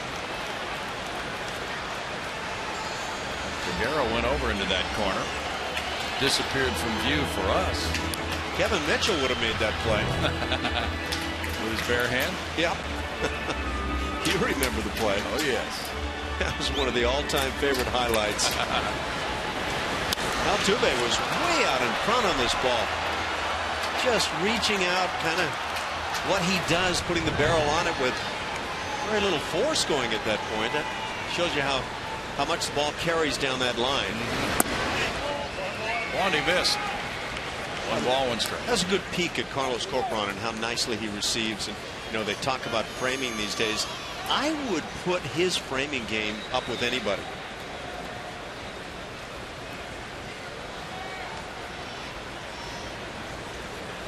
I don't know what the end results all say and how they determine all that sort of thing, but do you want to talk about just sweet receiving? He's good. How do they determine that sort of thing? I assume that they take pitches that were out of the strike zone in the box and that were called strikes and add them up. But when you watch what Carlos does, he's just a very smooth receiver to the center of his body. Charlie O'Brien was probably the guy that I most hear of, a name that comes up of just good looking receivers. Well, he did get a lot of credit at the time. Altuve really did not have a good swing at all. He looks a little off on his timing tonight. That's strikeout number 4 for Wandy, and he has set down 10 in a row to lead at 7-1.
For the Astros, who knocks down that vicious line drive. Up against Colby Lewis of the Texas Rangers. Lewis 1-2. While Deduno's 0-0 on the year. But Sam's been pitching well. 2.70 the ERA. Just 13 in the 3rd innings right now. So that'll be the concluding game of this 3-game set. Delino to Shields takes, and there's ball 1 from Kevin Chapman, beginning his 3rd inning of work. To Shields is 0 for 2. Colby Lewis's ERA is 3.00. It's 1-1. Dodgers 3, Brewers 1, top of the 6th inning in Milwaukee under new skipper Craig Counsell. Matt Garza is pitching tonight for him. Zach Greinke for Los Angeles. Justin Turner hit his 4th home run. Out to left center field. Marisnik goes over. Grossman's there. And Grossman takes it 1 out. Chapman stretching it out tonight in long relief of Scott Feldman. Rougned Odor is 1 for 2. Dodger club now 16-9 to open the season.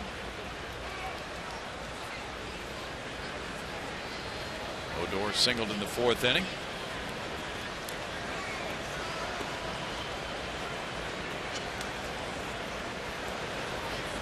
This This is the longest the Rangers have ever gone to start a season without back-to-back wins. Odor looks at ball one. Rangers had not come back when trailing after 6 or 7 innings to win a game until last night. Odor just did what I thought hitters weren't supposed to be able to do anymore. Previous pitch, I thought he stepped out of the box and went through that batting glove routine after a non-foul ball. So I hope the umpires are going to push these guys to stay in there.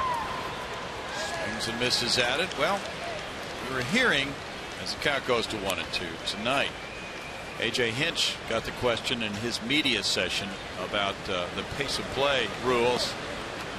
They're going to remain in that same area that they've been in spring training and April for a while longer. They're not going to find players yet. They're sending letters to the players, right, that they're putting themselves in a spot where they would otherwise be fined. Yes, and they're notifying certain repeat offenders, shall we say, that hey, you need to pick up the pace a little bit in your game. We know who you are. We're watching you. That kind of thing, but no fines yet because they're pretty pleased with the pace of play. Well, it's getting better. That's a good thing, but good things can be made better still.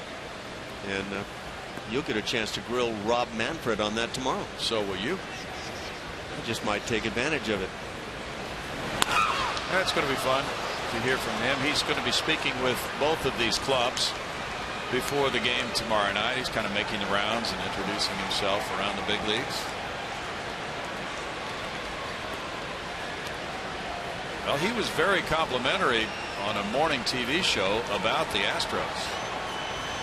And their ownership led by Jim Crane, general manager Jeff Luhnow. It's a foul tip strikeout. That's the 4th strikeout for Chapman.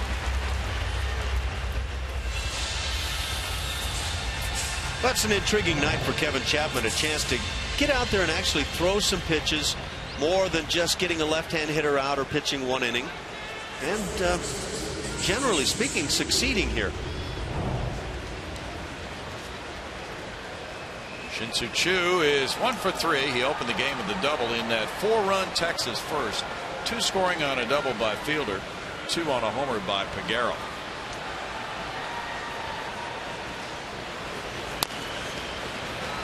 Altuve comes in, feels the grounder, and throws out Choo. Chapman's worked 3 innings. It's 7-1 Rangers.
The league tearing it up in the league for the Seattle Mariners this year, leading the league in home runs and all kinds of good stuff. And we've got a reason for bringing up Nelson Cruz, 14 home runs already. My goodness, 340 the batting average. There's a guy that has his offensive game together, led the league in home runs a year ago, 40. And so off to a terrific start once again.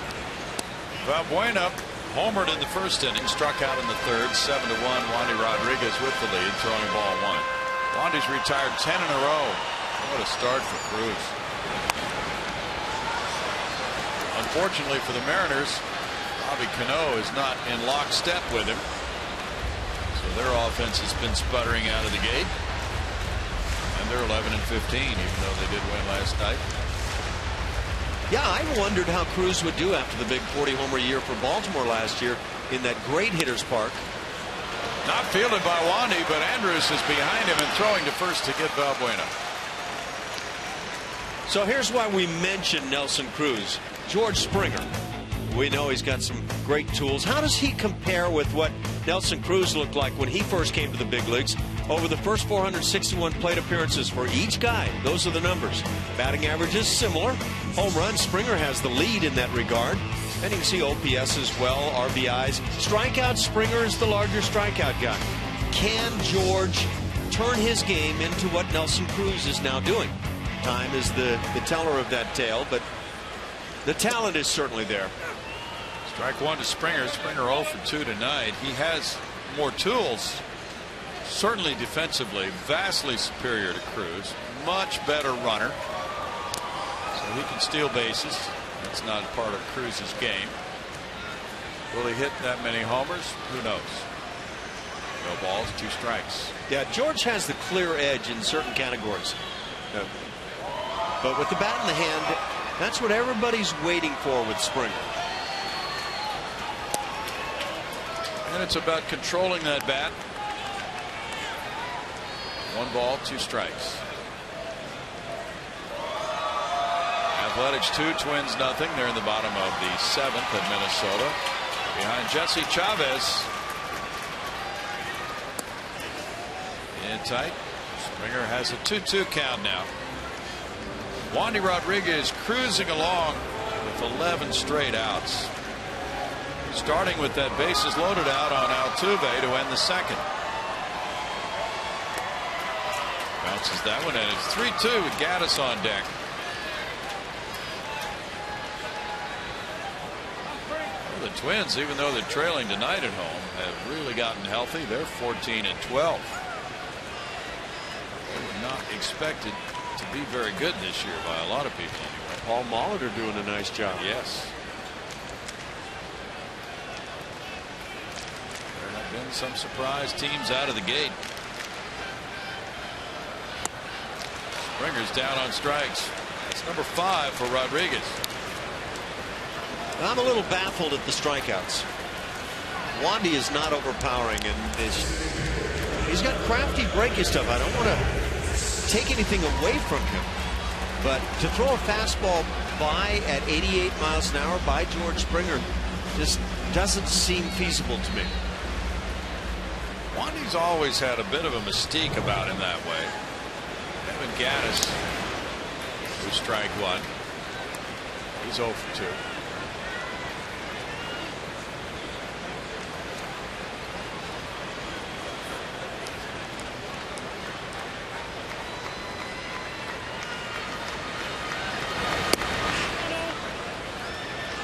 Ball, 1 strike to Gaddis. It's quality. Cubs 4, Cardinals 4, top of the 6th. Cardinals are 19-6. Best record in the majors. I don't know what they do over there other than win, but Mike Matheny and company have some kind of role going now for years. Don't they, though? 1-2. Well, people expect them to make a trade for a starting pitcher after losing Adam Wainwright for the year. Yeah, I wonder, do you break up a machine that's rolling that well? Well, that's why it's a good idea to hold off when you're 19-6. Wait a while and see how things go. The month of May is usually not a prominent month for trades in the major leagues. June, different story. far enough into the season for general managers to get a closer fix on their club.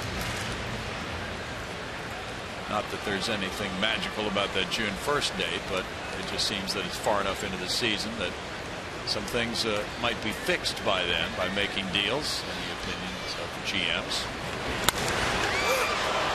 Out into right center field, the shield's over. Chu is there, and Chu takes it in. That's 13 straight retired by Rodriguez. Texas leading it 7-1.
Fan of the game, and I have Sean. Birthday boy Sean is with me now. You've got your Astros gear on. Are you having a good time? Oh yeah, it's awesome. You know, yeah, 21 finally. So 21 finally. Well, how long have you been an Astros fan? Oh, all my life. You know, I grew up around Houston and actually worked for the team store for a couple of years, and so yeah, it's just hometown team. So you guys look great. You all have your Astros gear on and your orange, and I'm glad you guys are having a fun. Cinco de Mayo birthday though. That's pretty cool. You had a margarita, didn't you? Oh yeah. Okay, yeah. Good. Thank you, Brownie. Here you go. Thank you, Julia. Enjoy your night down there. Elvis Andrews takes their strike one. Josh Fields in the game, pitcher number 3 for the Astros. Kevin Chapman really helped the bullpen. In 3 innings, he allowed 2 hits, 1 run. He had 1 walk and struck out 4. Andrews has a pair of hits and a walk. Fields had a groin injury in spring training, opened the season on the disabled list. He made 5 minor league injury rehab appearances, and this is his 4th appearance since being promoted to the big league club. He was activated April 24th. 1-0 with a 3.38 ERA, and Friday he got his first win of the season, working a scoreless inning in a third against Seattle in the 4-3 victory. Curveball's fouled away, and it's 1-2. But kudos will be handed out to Kevin Chapman after this game for going 3 innings. That's much more than is normally asked of him.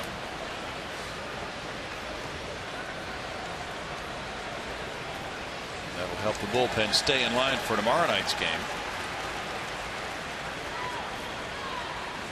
It does happen from time to time. Struck him out.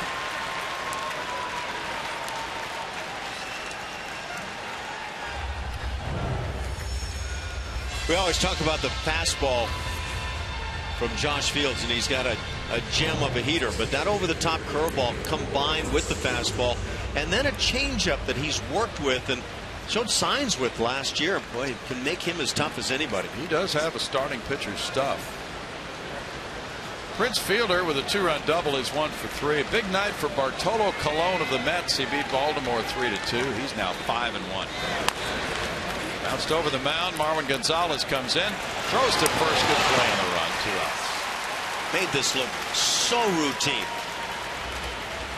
Guy's playing good baseball. Well, in addition to being at the advanced age of 40 plus, Bartolo Colon has done something else that hasn't been done for a while, Ash. Good play here. Be able to walk out to the mound without tripping, or it's remarkable what he's doing. Colon is 13-8 lifetime against the Orioles after beating them tonight. And he has defeated the Orioles while pitching for 7 different teams. Adrian Beltre looks at that pitch, and it's ball 1. Beltre 1 for 3. I wonder if you ever wake up and can't remember who you're playing for. I would think that you know would how be a you wake up in challenge. hotels and you're asking yourself, where am I? Yeah. Fly ball deep to right. Springer back. Springer turning on the warning track. Slams into the wall and hangs on. George Springer comes up with another beauty. That is his 3rd fantastic catch of the year against the Texas Rangers. And maintaining possession was the biggest dilemma for George. He took a hit from the right field wall.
Wine tasting and a wine stopper giveaway to the first 500 fans at the event. For tickets, visit Astros.com/Grape Escape or call 1-8779-ASTROS. From Julia, about 3,000 people more here tonight than last night. 20,951. Elvis Andrus, Adrian Beltre having a laugh, but it was no laughing matter for Beltre a moment ago when he hit a bolt to the warning track in right field, and George Springer robbed him with a tremendous catch in this 7-1 game. The Rangers lead it. Wandy Rodriguez has retired 13 in a row, but Springer pulled off another bit of larceny. Bruce Carter is 0 for 2. There's ball 1, and he keeps doing it against the Texas Rangers. Had that fantastic catch against them last year in Texas, and he's just built on that with what he's doing this year. 1 ball, 1 strike, but he took a hit on that right field wall. I think we better check the wall. Well, that's true. The wall may be bruised. I hope there's not a point at which George starts to consider the walls that he's hitting, because he's hit a number now in the last couple of years, and that it causes him to back off. The guy is phenomenal.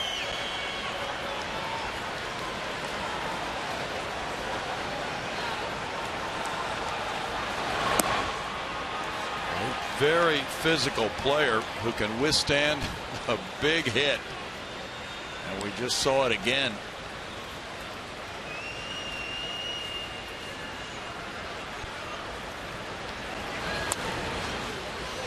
Two balls and 2 strikes. There was a player many years ago in the 50s with the Brooklyn Dodgers, Pete Reeser, who kept banging into walls, and they weren't padded back in those days.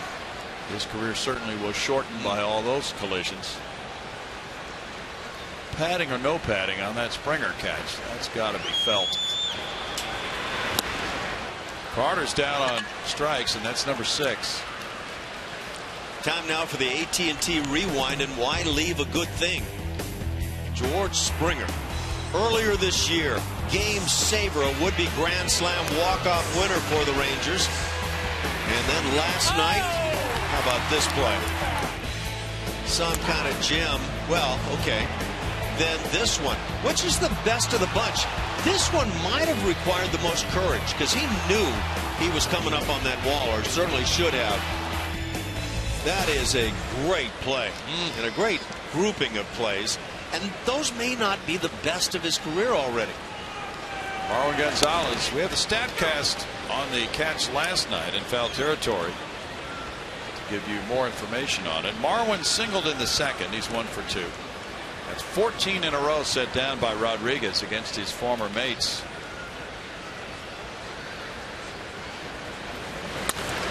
You know, I saw somewhere they have all these statistics now because there are many cameras planted around every major league ballpark. So the measurement is something that we've never had before. But apparently one of the cameras caught George moving before the ball was hit last night. And they said that his jump on the ball was minus 0.5 something seconds. In other words, he didn't have any delay in leaving his position for the ball because he was already moving when the ball was hit. That's kind of crazy, isn't it? What did he do with the Ouija board? Not sure.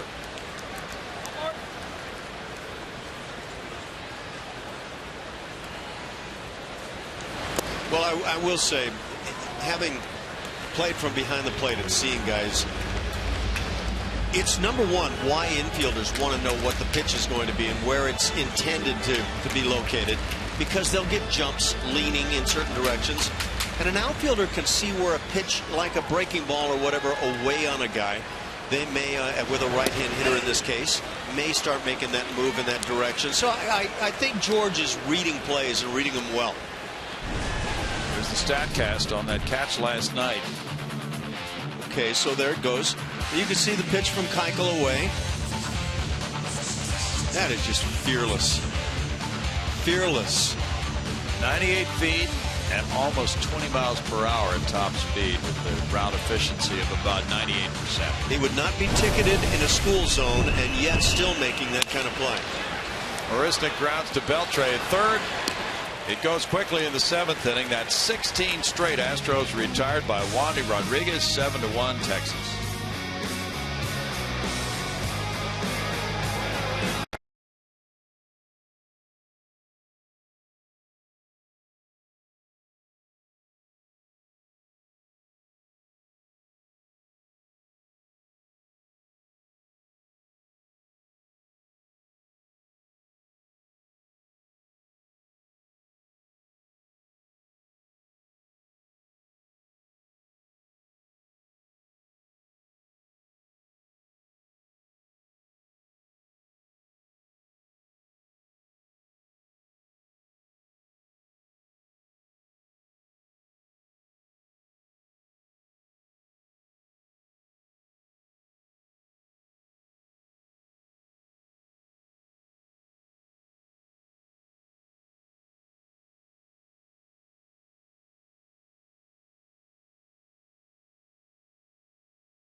I get to know somebody. It's our Houston Methodists getting to know Colby Rasmus. He's had a couple days off with some lefties on the mound for the opposing team, but his favorite player growing up, Ken Griffey Jr., a lefty swing there. Favorite subject in school, science.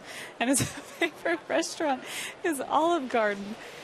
Man, I really enjoy talking to Colby Rasmus, guys. Well, why are you laughing? He's just a fun guy. He is. I'll say fun. He's interesting. He's quirky. He's different. He's fun when you get to know him. Kyle Blank's taking strike one. He's 3 for 3 with a homer. Josh Fields had a 1-2-3 seventh. George Springer has left the game. 1 ball, 1 strike. Robbie Grossman has moved from left field to right field. Jonathan VR has checked in left field. No report yet on George Springer, who banged into the wall hard on his catch in the top of the 7th inning. He took a shot. 1-2. Yeah, all we can do is hope that everything's okay there with George. He ran into that wall with a purpose. And what was that reaction? I think I heard from Julia on the response. Favorite subject in school, science for and Colby. then she started laughing. Yeah. I'm kind of. Oh, hit by the pitch. Or was it? No, apparently not. Wow. It sounded like it clipped him, but it didn't. 2-2.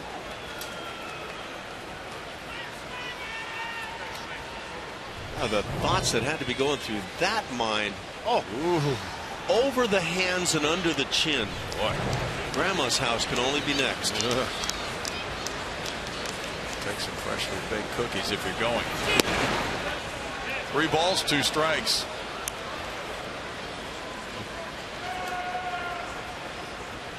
That's a scary time. Bud Norris was the loser tonight in that Bartolo Colon 3-2 win for the Mets over Baltimore. Familia got his 11th save for the New Yorkers. They're looking strong. Struck him out. Look back at the Springer catch to see where he hit the hardest. He knows he's tracking the wall. And again, thank goodness for the padding, but it looked to me like his cheek could have actually gotten in between a couple of pads there. Are you kidding me? That's not illegal, is it? They allow that kind of thing? It's called grand larceny in my neck of the woods. Fabulous catch. Hopefully he's all right. Carlos Peguero with 2-run homer. Taking ball 1. You know that guy? Tell that guy to cease and desist. Yeah, tell him to lighten up. That's a double for me.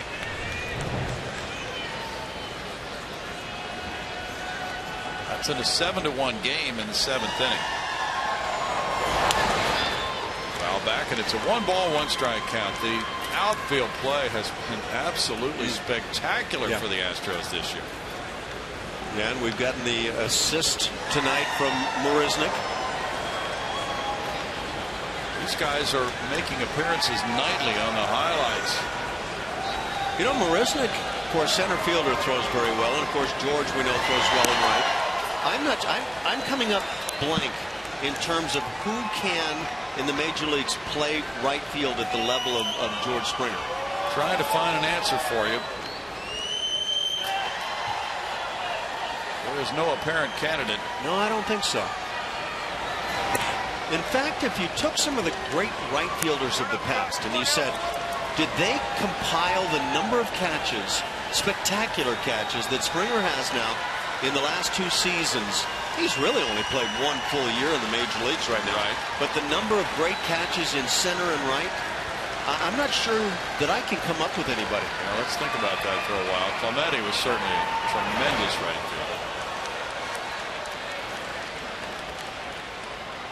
You know, you think of that catch in Arlington, another Ranger theme for Springer, but hitting the wall in center field last year. Yeah. Some diving catches, Anaheim and Oakland, and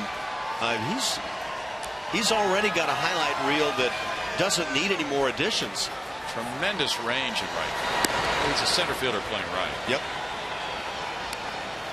3 balls, 2 strikes. But some center fielders have problems at other positions. A center is, if you get a guy that has the speed to play center field, they'll tell you that's where they like to be because they can see all the pitches right in front of them. Struck him out looking. That's the 3rd strikeout for Fields. That's 5 in a row set down by Josh. Just bring the gas and lay it right in there. Carlos Corcoran is next. Corp 1 for 2 with a sac fly. Baristic is moving now several steps toward right center. Strike to Corcoran. Scott Feldman started for Houston in 3 innings. He allowed 10 hits, 6 runs. Kevin Chapman in 3 innings allowed 2 hits, 1 run. Fields has set down 5 in a row. 7-11 and 0 for the Rangers. Popped up foul. Here's Castro coming over for it. With the play to make it 2 perfect frames for Fields. We go to the bottom of the 8th inning. 7-1 Rangers.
Annual Bayou Bash presented by HEB with a special thanks to Budweiser. The bash is open from 3 to 6 p.m. on the Crawford Street Plaza and features a live musical performance by Low Cash, tons of crawfish, cold beer, and activities for all ages. For more info and to purchase tickets, visit Astros.com/Bayou Bash or call 1-877-9-ASTROS. Thanks, Julia. 7-1 ball game. Rangers lead the Astros. Houston coming up in the bottom of the 8th inning now. Castro, Grossman, and Altuve due to bat. Wandy Rodriguez has thrown 88 pitches, 61 strikes. Castro has a double and a looping liner to second base. And there's ball 1. Wandy has retired 16 in a row, beginning with a bases loaded 2-out situation, getting Altuve on a grounder. 1-1. Astros run came on a first inning long ball from Luis Valbuena, but since then Wandy has prevented the Astros from scoring while his team has built him a sizable lead of 6 runs. Joe Thatcher's warming up for Houston now. It's 2 balls, 1 strike. Braves crushed the Phillies tonight 9-0 in Atlanta. Shelby Miller going to 4-1, beating Chad Billingsley. Sean Tollison is warming up in the Texas bullpen. Phillies now 10-18. Odor is there. Castro retired, 1 out. Jack in the Box takes us inside the box score as we look at the difference in the Astros offensive production in wins versus losses this year. And the wins, you can see the Astros are 3rd best in that differential now, over 5 runs a game, better than their opponents.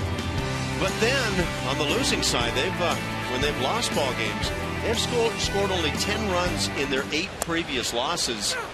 And tonight they're not going to add a whole lot to that unless they can get something mounted here offensively. Bobby Grossman takes a strike. He has a walk and a ground out. 0-2 for Wandy. Freddie Freeman hit his 5th home run of the year for Atlanta. Kelly Johnson, number 6. Miller with a 3-hitter shutting out the Phils. Yes, the Astros would like to make a little noise here. If for nothing else, then perhaps a carryover effect for some of the hitters rather than going down quietly. 17 in a row have been set down by the former Houston left-hander. So it's an especially rewarding trip home for Jeff Bannister. Eddie Dyer, who went to Rice University, managed the Cardinals from 1946 through 1950. So far as we've been able to find out, Jeff Bannister, the only Houston Cougar to be a major league skipper. But somebody will let us know if that's not right.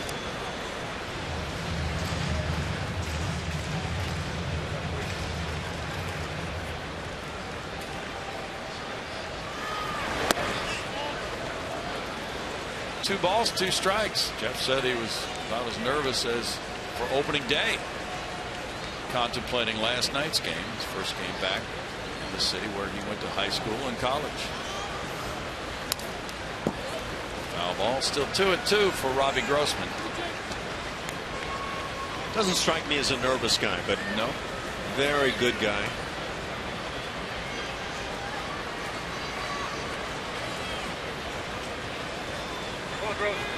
Broiling with nerves right now.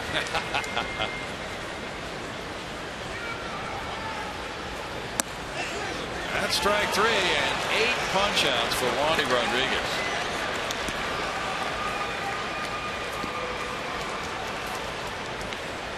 Big night for him and his return to this ballpark as well.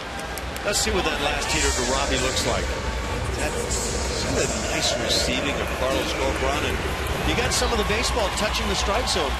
Though it's loosened it up, let it fly a little bit. His 3.45 ERA at Minute Maid Park is in the top 10. Jose Altuve 0 for 3 tonight. There's strike 1. Wandy here at Minute Maid has won 46 and lost 35 with a 3.45 ERA. So he's settling right in and pitching even better than he did in most of his starts for all those years with the Astros. The 3 hitters so far for Wandy. Josh Fields watches. Altuve puts it in the air and it will drip back into the seats. No balls, 2 strikes.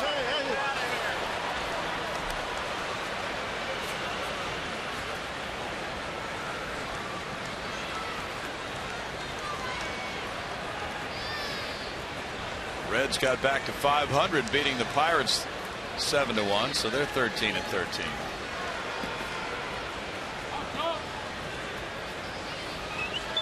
Or for Jeff Bannister, this is a big shot in the arm, having this kind of a game out of Wandy on the heels of the 7 innings and 1 run from Detweiler last night.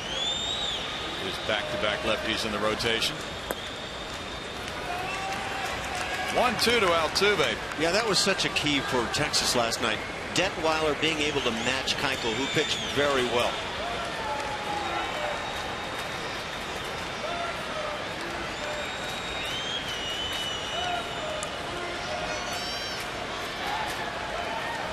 Buena's on deck.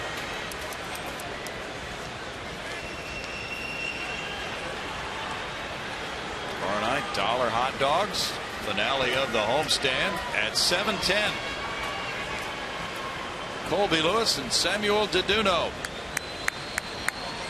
The Rangers go on to Tampa Bay next for a 4-game series while the Astros hit Anaheim.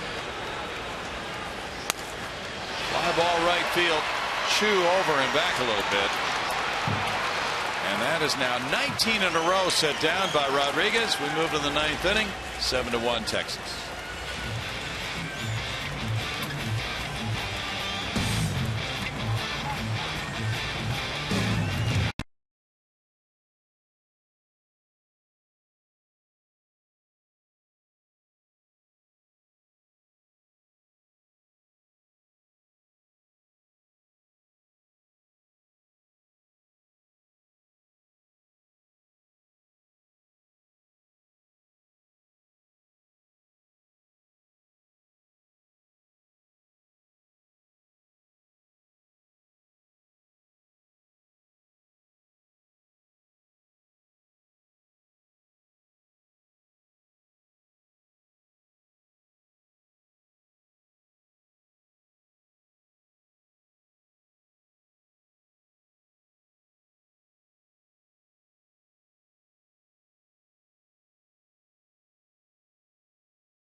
.com at bat, the #1 app for live baseball. And bat is up to the moment at any moment with in-game highlights, live look-ins, replay reviews, radio broadcasts, StatCast, and more. Get MLB.com at bat for your smartphone or tablet, guys.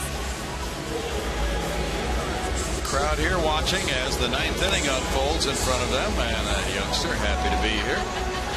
One more game on the homestand tomorrow night. That's at 7:10, and we hope you'll make it out for the $1 hot dogs. And bring your makeup. It's a great place to apply makeup. Okay, you know about that. Yeah. Joe Thatcher, in 9 appearances, has no decisions, a 3.38 ERA. We had to learn a few things this year, didn't we? I'm still on the learn, buddy. Delino DeShields is 0 for 3. Good performance from Josh Fields. 2 perfect innings with 3 punch-outs. A strike 1 from Thatcher. Thatcher's pitcher number 4 tonight for A.J. Hinch. Kevin Chapman really did a job in 3 innings. Diving, and Valbuena can't get it, but that's a foul ball. Valbuena really plays far off the line. He's able to get to his right quickly and sometimes get up and throw out the base runner. Well, let's see how we would rule this one. Oh, yeah. Foul. It was close to that line back behind the bag, but it wasn't like your typical ground ball kind of moving laterally. True. Marty Foster had a good look at it all the way. Valbuena, of course, didn't know. Fair or foul. There's a little debate with Tony Beasley, the third base coach. And now here comes Bannister.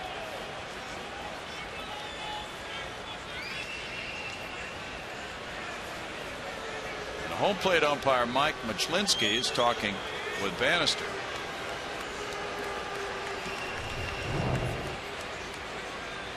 You can see actually the first bounce was in foul territory. That doesn't mean anything. It can come back.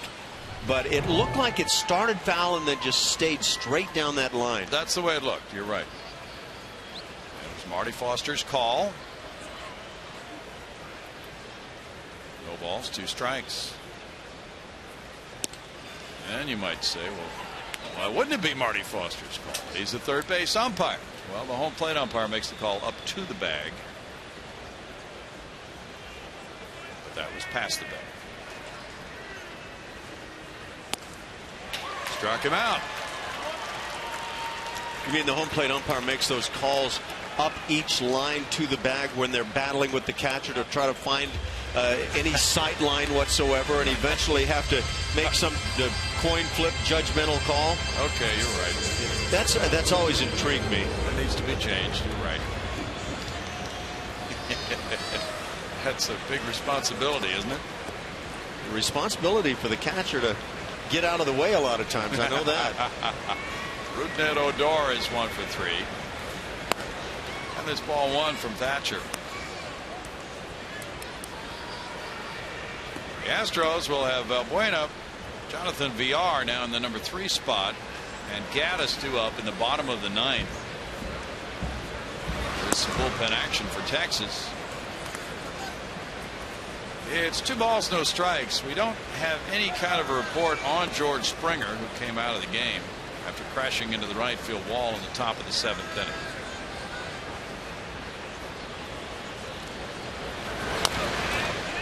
Foul ball.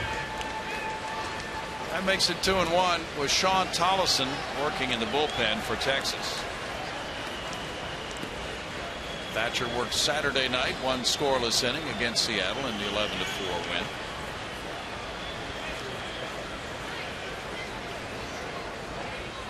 Chu is on deck.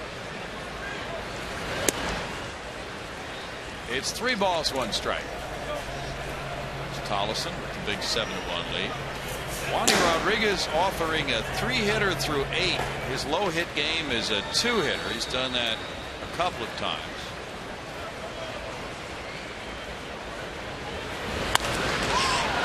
That's in the air and coming over in left field. And in a little bit, Jonathan Villar. 2 outs. Villar has moved around and played various positions, starting with spring training this year in an effort to make him more versatile, and A.J. Hinch is really able to use him in a lot of different ways when needed. Now Chu, the batter. Chu is 1 for 4.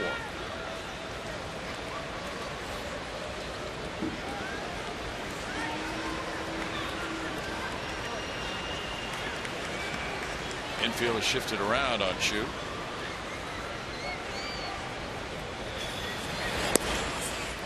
Strike 1. Tough assignment with Joe Thatcher's arm angle for a left-hand batter.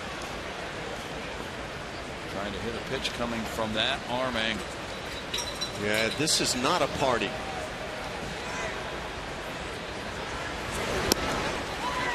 No balls, 2 strikes. It's always uncomfortable when that ball is coming from behind your back. You played this game, haven't you? Very poorly.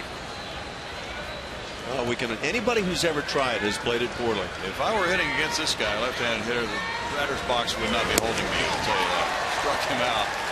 And that's a 1-2-3 ninth inning. 7-1 Rangers. Bottom of the ninth is coming.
Your low fare now at southwest.com.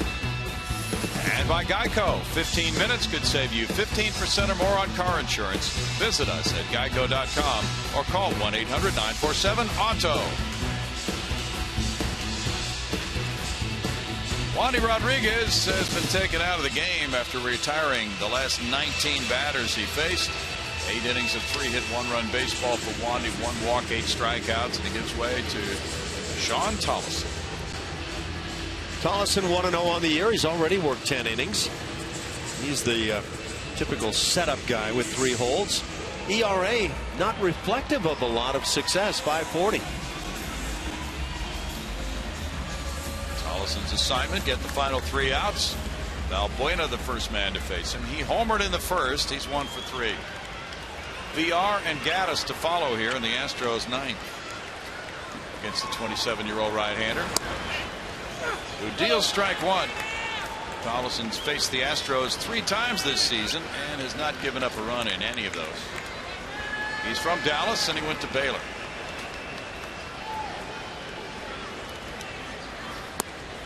Quite a night for Wandy Rodriguez with the 8 strikeouts in 8 innings. 1 ball, 1 strike. You know what the biggest surprise for me might be is the 2 strikeouts of Altuve. Yes. Jose did not hit the ball hard at all tonight, and that's a rarity. 1-2. A strikeout in the first, ground out to the mound in the second, strikeout in the 5th, fly ball to right in the 8th. But he has set a very strong pattern. Fly ball to center field to Shields. 1 out. It's tough to live up to Altuve's standards every night.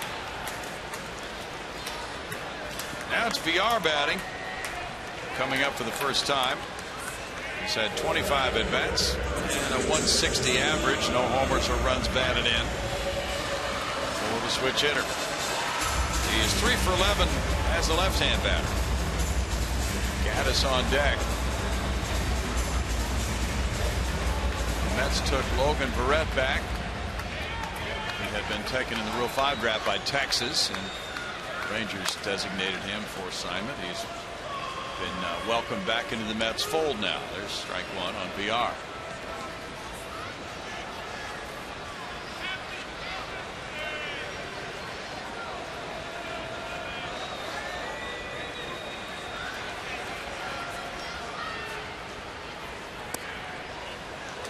The Astros have not lost 2 in a row since April 13th and 14th against Oakland.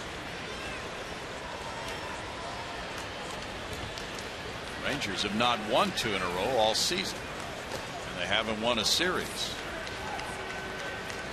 1 ball, 2 strikes. So this visit to Houston has been exactly the kind of wake-up call that Jeff Bannister had hoped for. And with strong pitching, his club is positioned now to come out in good shape for tomorrow night's game. Well, it was also the kind of wake-up call that was inevitable at some point for the Astros, and now how do you respond to it, and can he get things turned around quickly? VR takes strike 3. That's 21 straight Astros retired by the Rangers. And I think Jonathan going to find that this ball catches some strike zone. Evan Gaddis comes up. He's 0 for 3 tonight. Tollison was 3-1 last year. He pitched 64 times for the Rangers with a 2.76 ERA. Chris Carter's on deck. Strike to Gaddis. Astros got the first inning homer from Valbuena.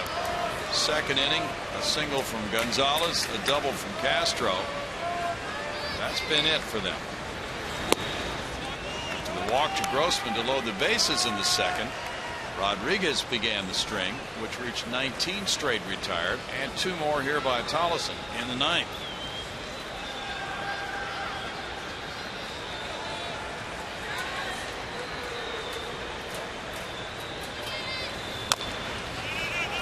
Ball makes it 1-2 to Evan Gaddis.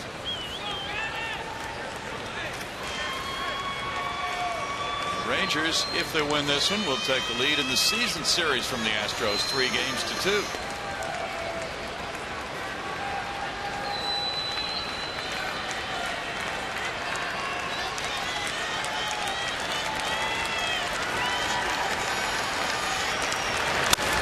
Fly ball hits for DeShields in center.